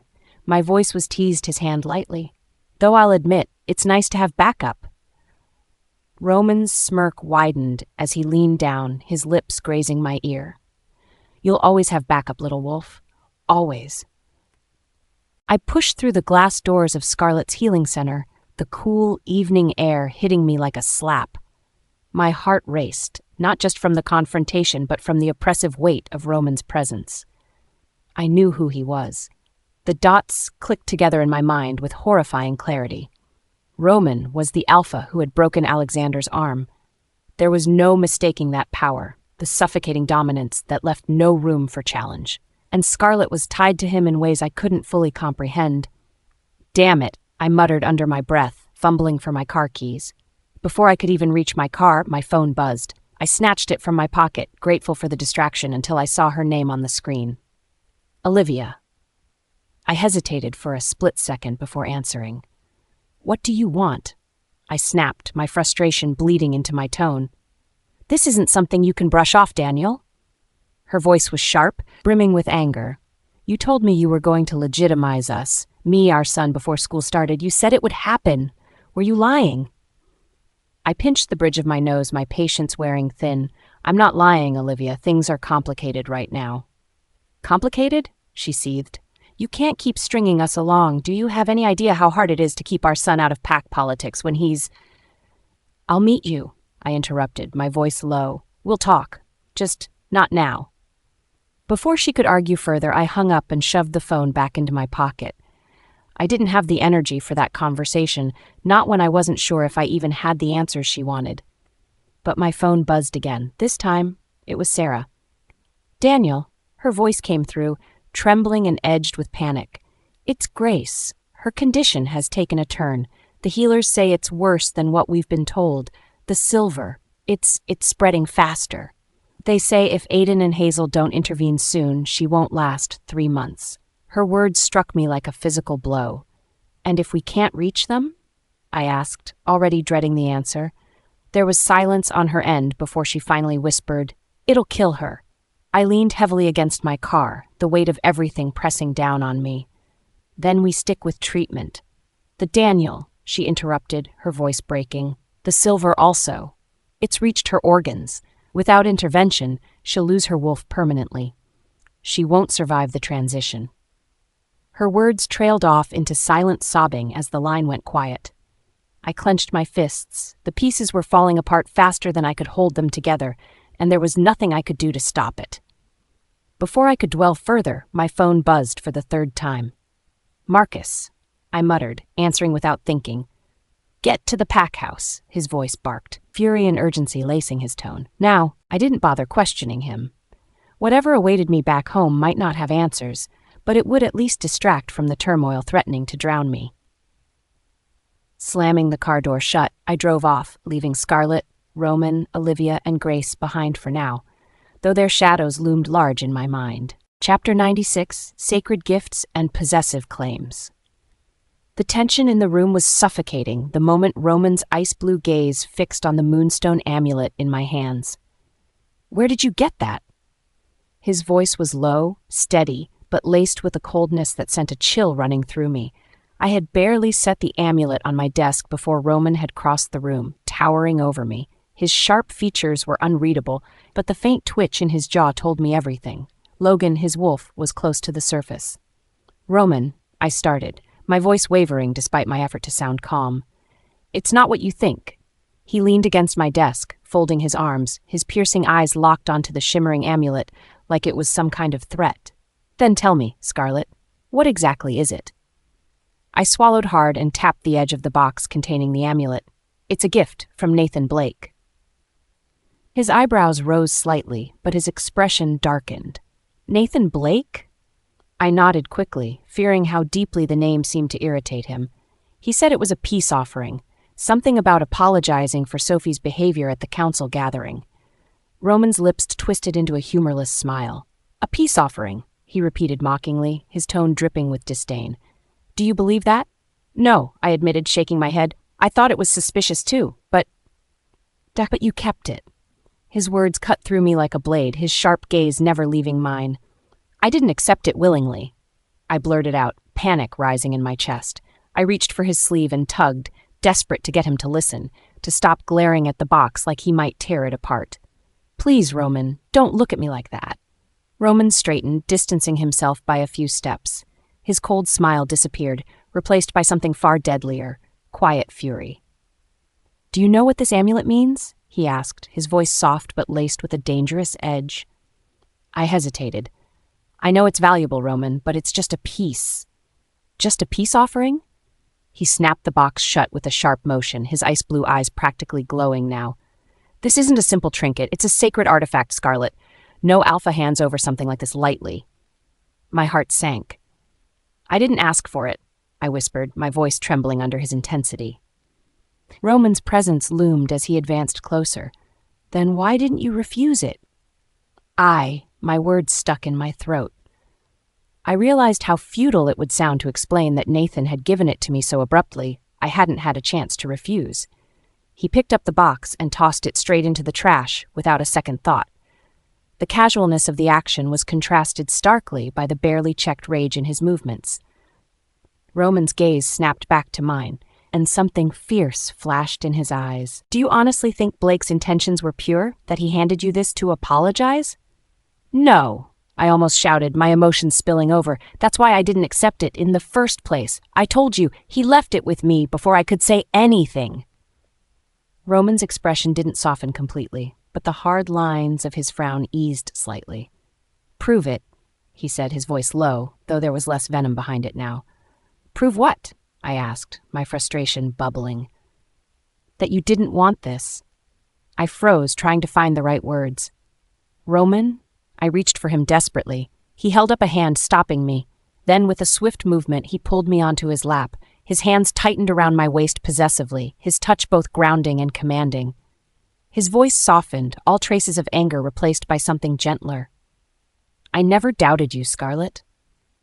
My breath caught at his sudden change in demeanor, but relief, warm and overwhelming, flooded my chest. "You didn't?" "No," he murmured. His arms wrapped around me firmly, "but I needed to hear it from you. Blake's behavior enrages me, not you." The weight lifted from my chest, and I sagged against him slightly. "Roman, I swear I don't have any connection to Nathan. I've barely spoken to him, and I'd never..." Roman pressed a hand to the small of my back, keeping me close. His voice was low but soothing. Enough. I believe you. I nodded against his chest, my body instinctively relaxing in his embrace. Good, he said, his tone carrying that familiar possessive note. Because I'll handle Blake myself. With Scarlett seated on my lap, her fingers lightly gripping the fabric of my shirt, Logan finally settled within me. Her warmth, her scent, everything about her calmed the storm raging in my chest. She tilted her head slightly, meeting my gaze. Roman, you're not going to confront him, are you? A small smile tugged at my lips, though I didn't answer immediately. Her emerald eyes narrowed, a hint of suspicion flashing through them. Roman, I mean it. Don't do anything reckless. I chuckled lightly, running my fingers through her auburn hair. Reckless? You act like I don't have self-control. Her lips pressed into a thin line. You're deflecting. She wasn't wrong. Instead of answering, I tightened my hold on her, enjoying the way her petite frame fit against mine. Scarlett's presence alone was enough to calm me, though her earlier panic had made me realize something crucial. Blake had crossed a line. He shouldn't have given this to you, my voice softening, though my mind raced with thoughts of how I would deal if I didn't keep it, she whispered again, almost like she was trying to convince herself. I cupped her cheek, guiding her gaze back to me. I know. Her trust in me was all the assurance I needed. Still, I spent the afternoon in her office, watching her work. As she moved around the space, her energy was captivating. Every gesture, every word she spoke to patients reflected her heart. A heart I had been determined to protect since the day I took her into the Thorn Pack. Each moment passed with her beside me reminded me why I couldn't bear the thought of anyone else attempting to claim her. Later that evening, when the patients left and the office emptied, I pulled her back onto my lap. She made a small sound of surprise, her eyes flickering with something that made my chest tighten. Roman, she stammered. What are you? I'm remembering, I interrupted, my voice soft but firm. You've come a long way from the bossy pup who followed me around the Thorn Pack demanding answers about everything. Her cheeks colored and her lips parted in protest. I wasn't bossy. I smirked. You were. And stubborn, too. She crossed her arms, feigning annoyance, though the pink hue on her face only deepened. But you were perfect, I added, my tone shifting to something more sincere. Her arms slowly uncrossed, and she met my gaze again, her expression softening. You've grown a lot, I continued, running my fingers through her strands of auburn hair. But some things never change, like the way you distract yourself when you're nervous. She blinked, caught off guard by my observation. I don't? Yes, you do. I cut her off with a quiet chuckle. Her lips pursed, but the tension in her shoulders slowly eased. When I mentioned arranging dinner at her favorite restaurant, the light in her eyes returned. Really? She asked, her voice laced with excitement. I nodded. Anything for you, little wolf. She hugged me suddenly, throwing her arms around my neck. The kiss she initiated was sweet at first, but quickly deepened as I held the back of her head securely. Chapter 97. Wrong gift. The workday ended with a tension that seemed to hang in the air of the healing center. I tried to shake it off, but the whispers echoing behind us made my ears twitch. Roman's hand enveloped mine firmly as we stepped out. It was possessive, but also comforting. With his presence beside me, I felt a kind of safety I didn't dare admit out loud. Did you see him? A hushed voice floated in the corridor as we passed. Of course I did. Who wouldn't notice him? He's not ordinary, someone answered, their tone carrying a hint of uncertainty. The soft rumble of their words grew louder as we neared the exit. It has to be true, someone murmured. He's the one who broke Alexander's arm. Who else could do that to an alpha and get away with it? Roman didn't react, but I felt his grip tighten ever so slightly on my hand. I didn't say anything, but my chest burned at the mention of Alexander. My lips pressed into a hard line. They say Roman's different from Alexander. Claire's voice joined the mix then, distinct from the others. There's no hesitation in him. We all saw how Alexander hesitated, how he faltered. Look at Scarlett now. What she has in Roman, Alexander could never offer. Her words were meant kindly, but I couldn't help how they stung. I squeezed Roman's hand tighter and quickened my steps, pulling us closer to the main doors. If I could have walked faster, I would have been sprinting. Roman brushed his thumb across the back of my hand, his voice low. Stop letting it upset you. Let them talk. He sounded amused, almost like he welcomed it. He didn't need to reassure me. His presence alone was enough to drown out most of the noise. Still, I couldn't stop the tension in my shoulders or the way my jaw clenched. By the time the glass doors of the healing center shut behind us, I let out a breath I hadn't realized I was holding. I glanced back once and caught Claire still whispering to a group of coworkers. She's getting the protection she deserves now, Claire whispered, her words piercing the evening air as we walked away. With Roman around, Alexander won't dare cause trouble, even with Grace involved. Her words felt final. I didn't know how to feel about them. Roman drove us to the restaurant in silence, though I could feel his eyes flickering toward me every few moments. I avoided looking at him, focusing instead on the blur of the city passing by. The familiar scent of the restaurant hit me the second we stepped inside. It was warm, inviting, and filled with the aroma of my favorite dishes. Before I could stop myself, my face lit up. I was practically buzzing with excitement. I let go of Roman's hand without a second thought and rushed toward the private dining room they'd prepared for us. My stomach growled in anticipation. When I finally turned back, I saw Roman leaning against the wall. His ice-blue eyes softened as he watched me. There was amusement there, but also something deeper. Hunter arrived shortly after, stepping into the dining room with his usual air of silent efficiency. "Glad to see her appetite is back," he said, a trace of a smirk tugging at his lips. Roman pulled out a chair for me, his voice calm as ever. "A healthy appetite is always a blessing." I ignored their exchange, too focused on the menu to care. But out of the corner of my eye, I saw Hunter give Roman a look, like he wanted to say something but wasn't sure if he should. Finally, Hunter spoke. "Nathan's pushing hard for a territorial expansion deal. He's growing impatient." I glanced up in time to see Roman's expression harden ever so slightly. He turned his full attention to Hunter, as calm as a winter breeze. "Is that so?" Roman said, his voice devoid of any real emotion. "And what makes him so sure we're interested?" Hunter shifted slightly. "It's not about interest," he explained. "It's about leverage. The Blake Pack thinks they can pressure you." A small, cold smile touched Roman's lips. "Pressure me?" Hunter's eyes flickered to me briefly before returning to Roman. "They're desperate, Roman. We both know that desperation leads to bold moves." Roman's gaze darkened, his voice dropping. "Inform Nathan that we're not here to play games. Make it clear, the Shadow Organization has no interest in entertaining territorial expansion. Not now. Not ever." Hunter took in Roman's command with a sharp nod. "Understood." When the food arrived, my excitement was short-lived. The first bite was underwhelming. I pushed my plate slightly forward with a pout. "This isn't right," I muttered, glaring at the dish like it had personally offended me. Roman raised an eyebrow, leaning back in his chair. "What's wrong this time?" I huffed. "It's bland, Roman. Where's the kick, the flavor I was expecting?" He leaned closer, studying my expression with mild amusement. "Expecting what? Something better," I snapped, pushing the plate away a little more dramatically this time. His smirk widened, and I hated how smug he looked. "There's a reason for mild spices." I scowled. "Oh, please enlighten me. I could use the lecture." He rested his chin on his hand, his calm voice almost irritating in its patience. "Spices interfere with your body's natural healing. You've been eating far too many spicy dishes lately." I bristled. "An occasional indulgence won't do anything." Roman didn't flinch. "Occasional indulgence, sure, but you've been overdoing it." I narrowed my eyes at him, leaning forward. "Why are you so obsessed with every little thing I do?" His smirk softened into something gentler. "Because I don't like seeing you in pain, Scarlett. Even the small things add up."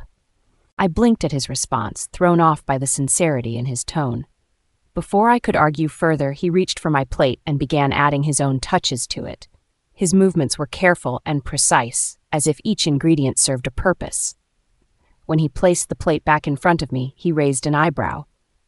"Let me know if that's better." I glanced at the plate, then back at him. "What's this supposed to be?" I asked suspiciously. "Just try it," he said, resting his elbow on the table as he waited. I hesitated before taking a small bite. To my surprise, it was good, very good. "This is," I trailed off, chewing thoughtfully, "actually delicious." Roman leaned back with a satisfied expression. I thought as much. I glared at him, though it lacked any real heat. You're insufferable. He reached across the table to brush a strand of hair from my face. And yet here you are, enjoying the meal I prepared for you. I wanted to argue, but instead, I took another bite. The flavors were perfect, balanced, and just what I needed. For the first time that day, I felt content. The chill in my office didn't seem to fade, no matter how much I adjusted the thermostat. I paced restlessly, my wolf twitching beneath the surface. "John!" I called, my voice sharper than I intended. My assistant hurried in, carrying a stack of documents. "Yes, Alpha?" "Check the heating," I snapped, gesturing toward the vent. "It's freezing in here." John blinked, confused.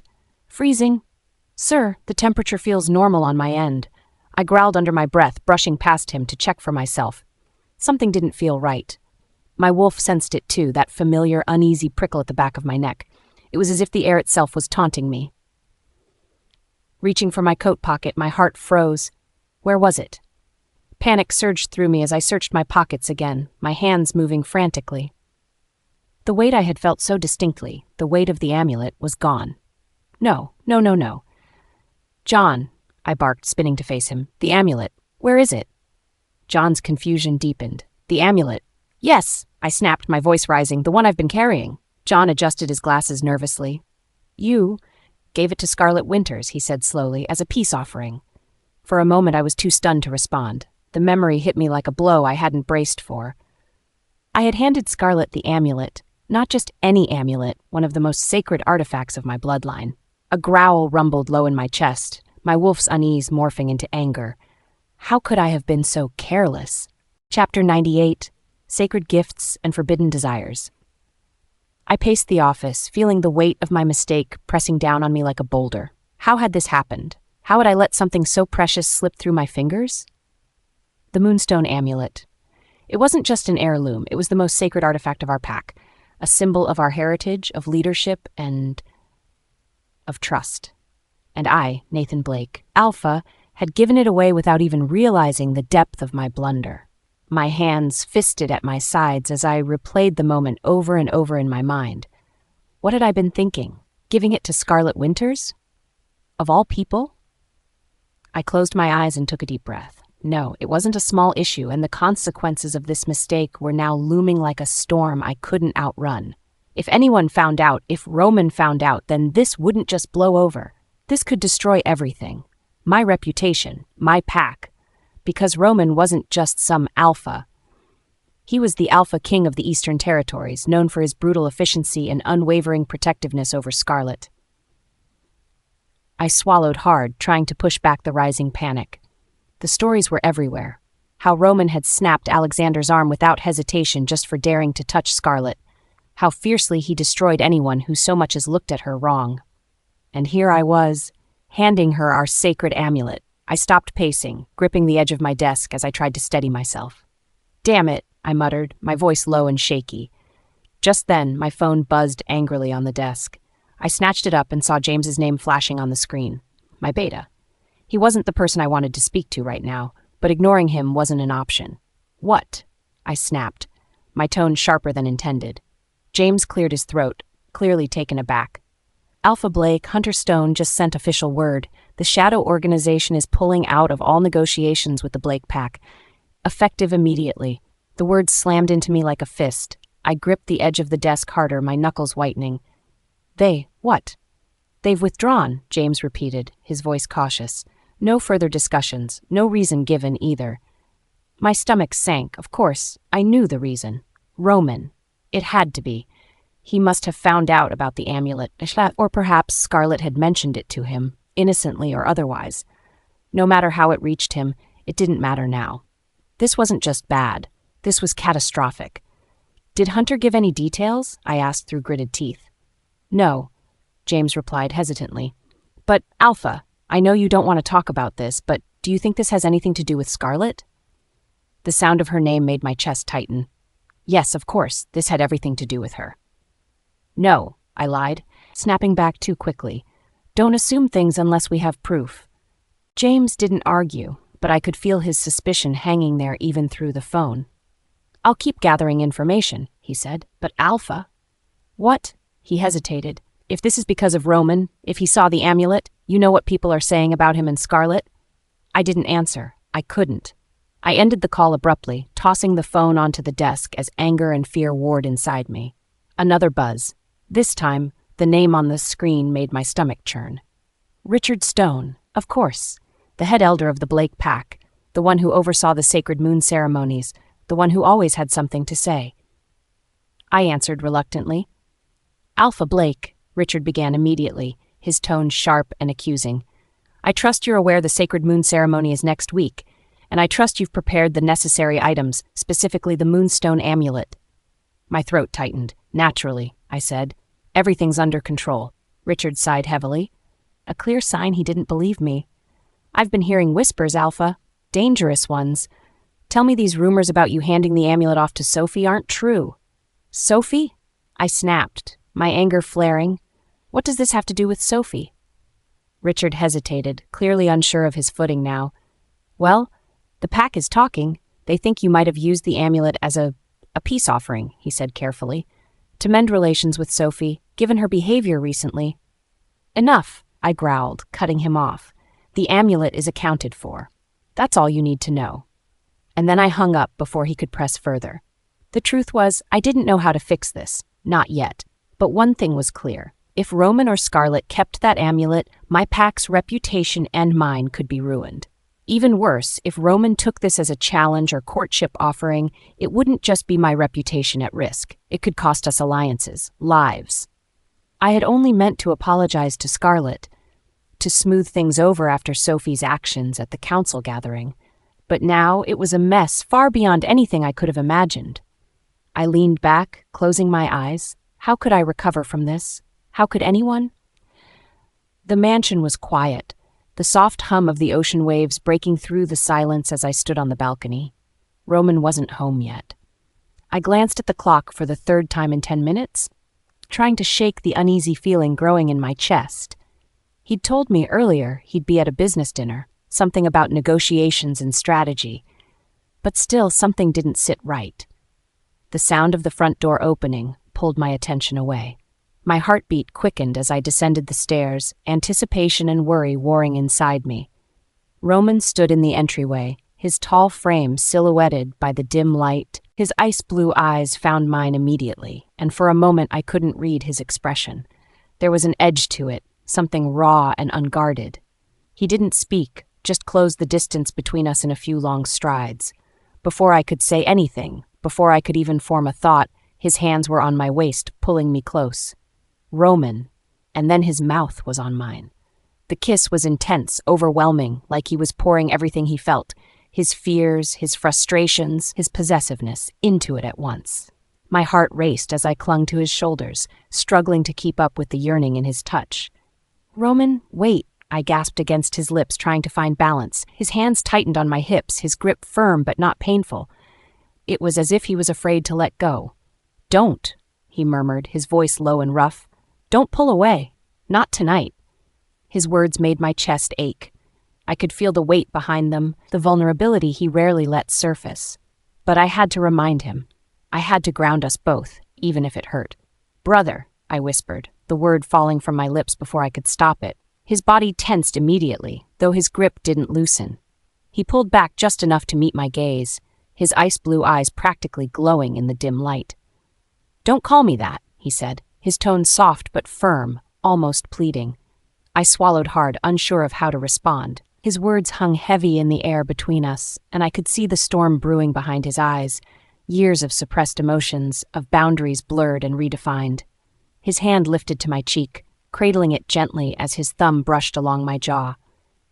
Do you have any idea, he began, his voice trembling slightly, how hard it's been? How long I've waited, dreamed of this? Tears pricked the corners of my eyes, though I wasn't sure why. I didn't know what to say, couldn't find the words to bridge the gap between us. Years, Scarlett, he continued, his voice breaking. Years watching you, protecting you, wanting you, and telling myself I couldn't have you. I inhaled sharply, my heart breaking and racing at the same time. Roman, don't pull away, he repeated, his forehead resting against mine. Please. I couldn't pull away. Not when his touch ignited every part of me. Not when my wolf Cora howled with approval, urging me closer.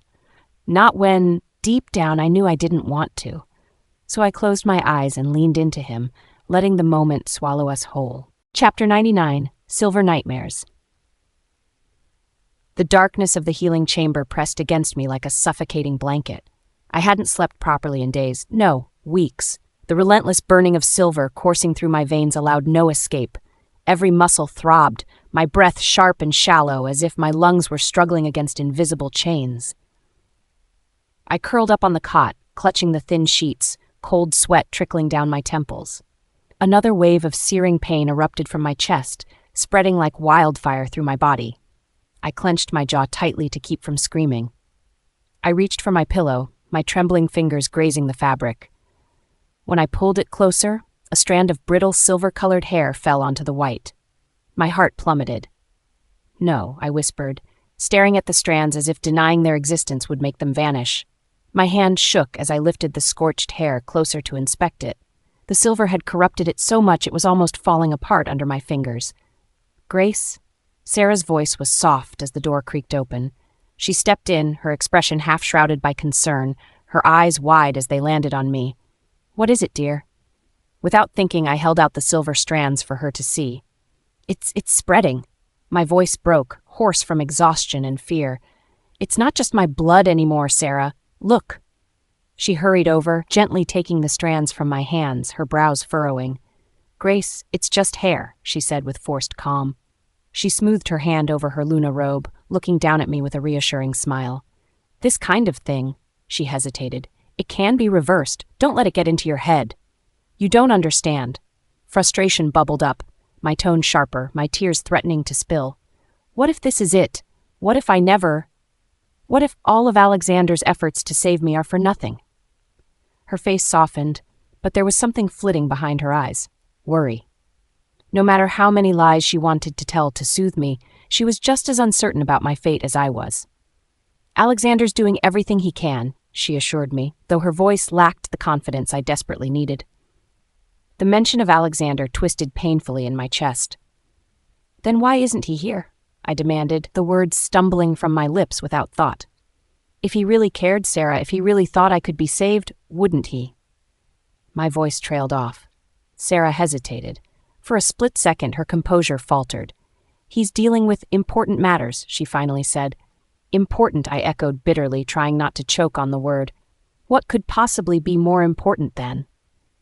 "Negotiations," she interrupted, standing straighter as if bolstering her own resolve. "With the Shadow Organization. It's vital for the Pack, Grace. You know he doesn't want to leave you in this condition, but he did," I cut in, my voice sharp and cold despite the pain that weighed me down. "He did leave."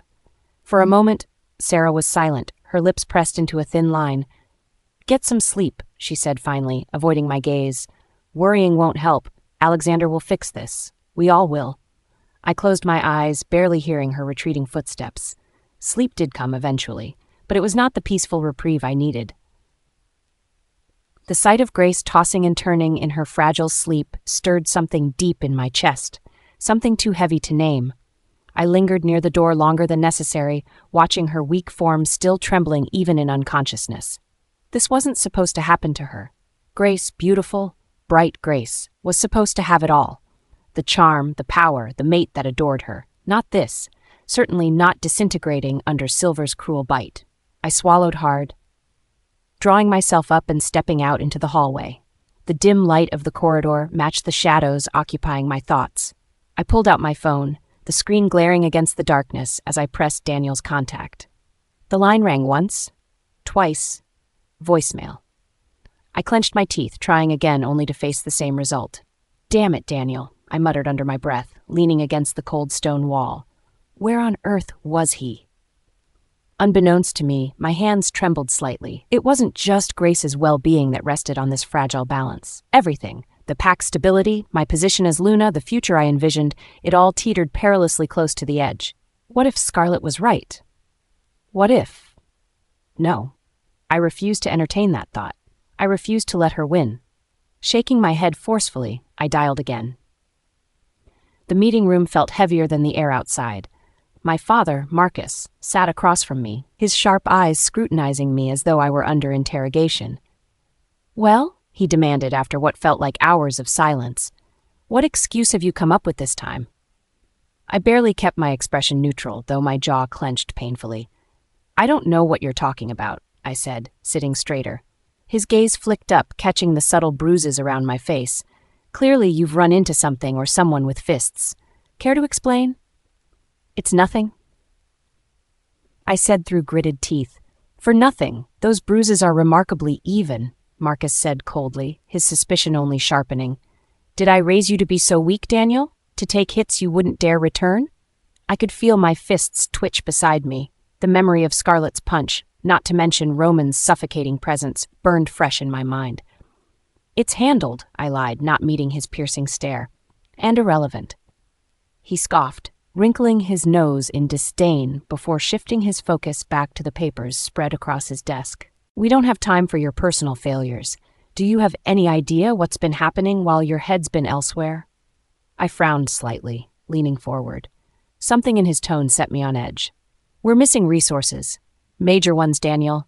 Livestock, healing herbs, moonstone shipments," Marcus listed, his voice steadily rising. "Tell me, is this incompetence from your end, or is something else happening?" My mind raced, but I shook my head. "It's not the Amber Pack," I said immediately. "Alexander wouldn't make moves that risky."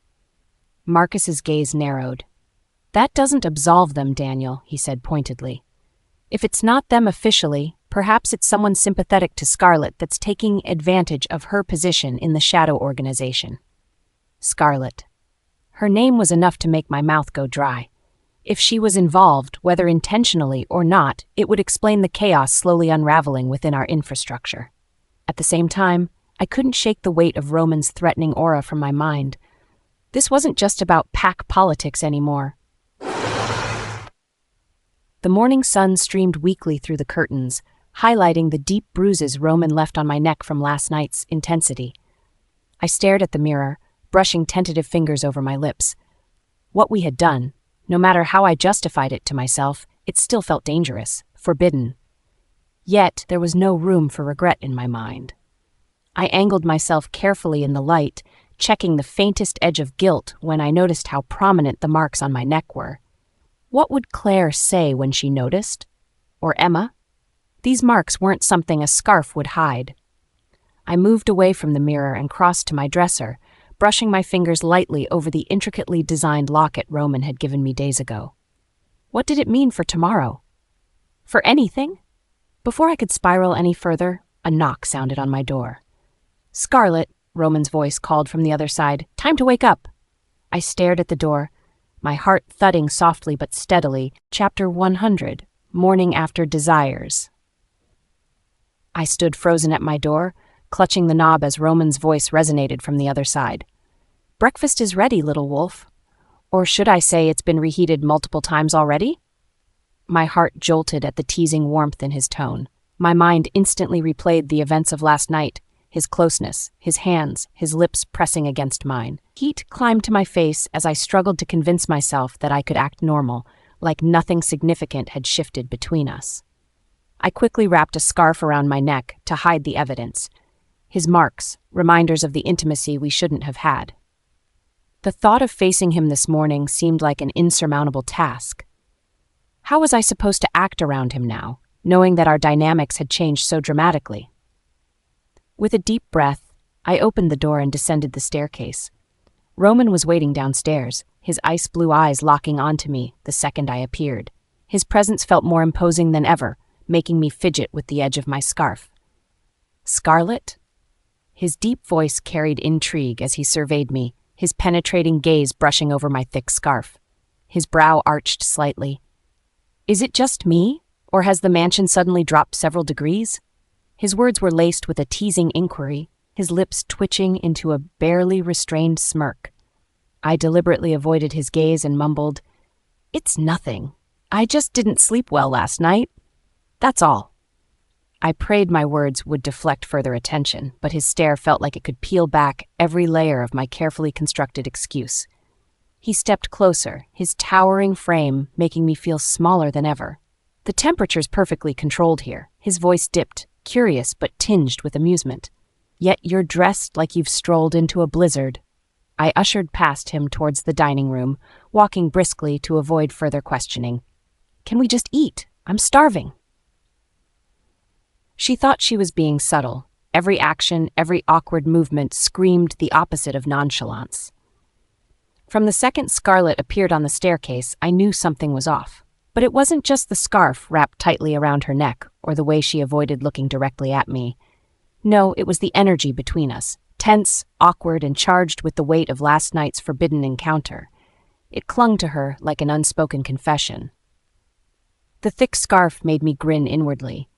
Given the temperature-controlled house, it was an absurd fashion choice. Clearly, she was attempting to hide the marks I had left on her delicate skin. Marks I hadn't intended to leave during our moments of heated passion, but couldn't bring myself to regret either.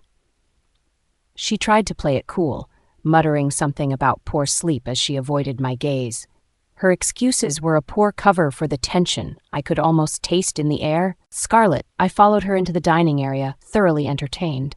She sat down, practically hiding behind the meal prepared by the staff, but she barely touched her food, picking at it with her fork like a distracted pup.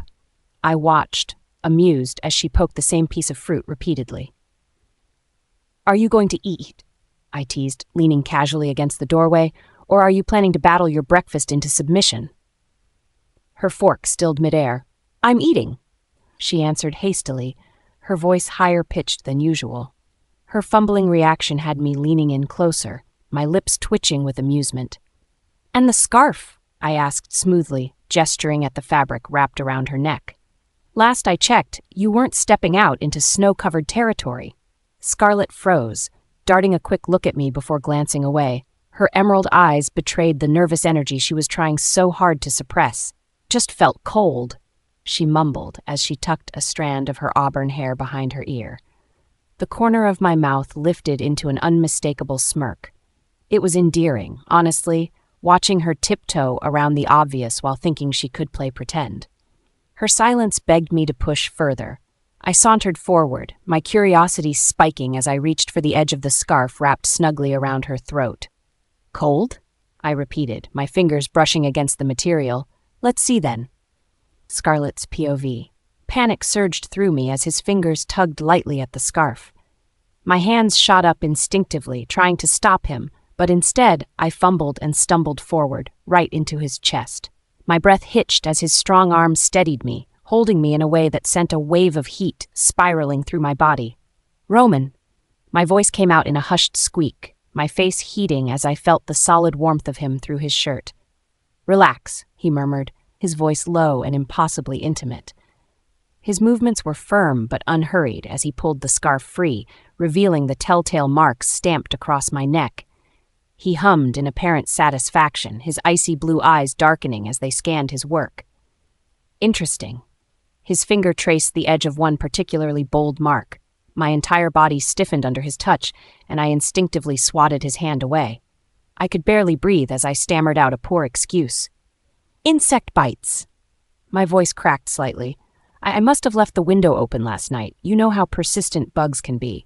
His smirk was infuriatingly smug as he leaned closer. Insect bites, Yes, I blurted, stepping back to put space between us. My heart was nearly beating out of my chest. I tried desperately to change the subject. And about the whiskey yesterday. Please don't drink so much again. I mean, it's not like I'm worried or anything, but... How you're worried? He interrupted me, his tone gentle yet teasing. So worried that you stayed up thinking about it, didn't you? I shook my head vehemently, hoping he wouldn't press further. His intense presence was overwhelming enough, but add in his piercing gaze, and I felt like a cornered prey. Roman chuckled softly, clearly entertained by my internal struggle. His fingers found their way to a strand of my hair, twirling it absently, as if he had every right to touch me however and whenever he wished. The gesture was possessive, yet disarmingly tender, leaving me both flustered and confused. Before I could retreat entirely, the sound of footsteps against the marble floors interrupted us. Hunter appeared, his expression stoic but his gaze cautious as he observed the proximity between Roman and me. James Amber just contacted us, Hunter began, addressing Roman directly.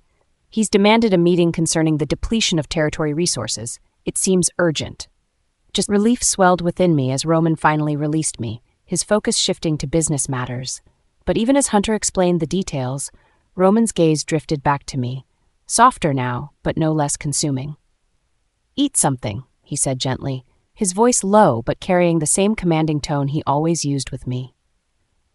Though business called, his ice blue eyes lingered on me, memorizing how I looked wearing his marks.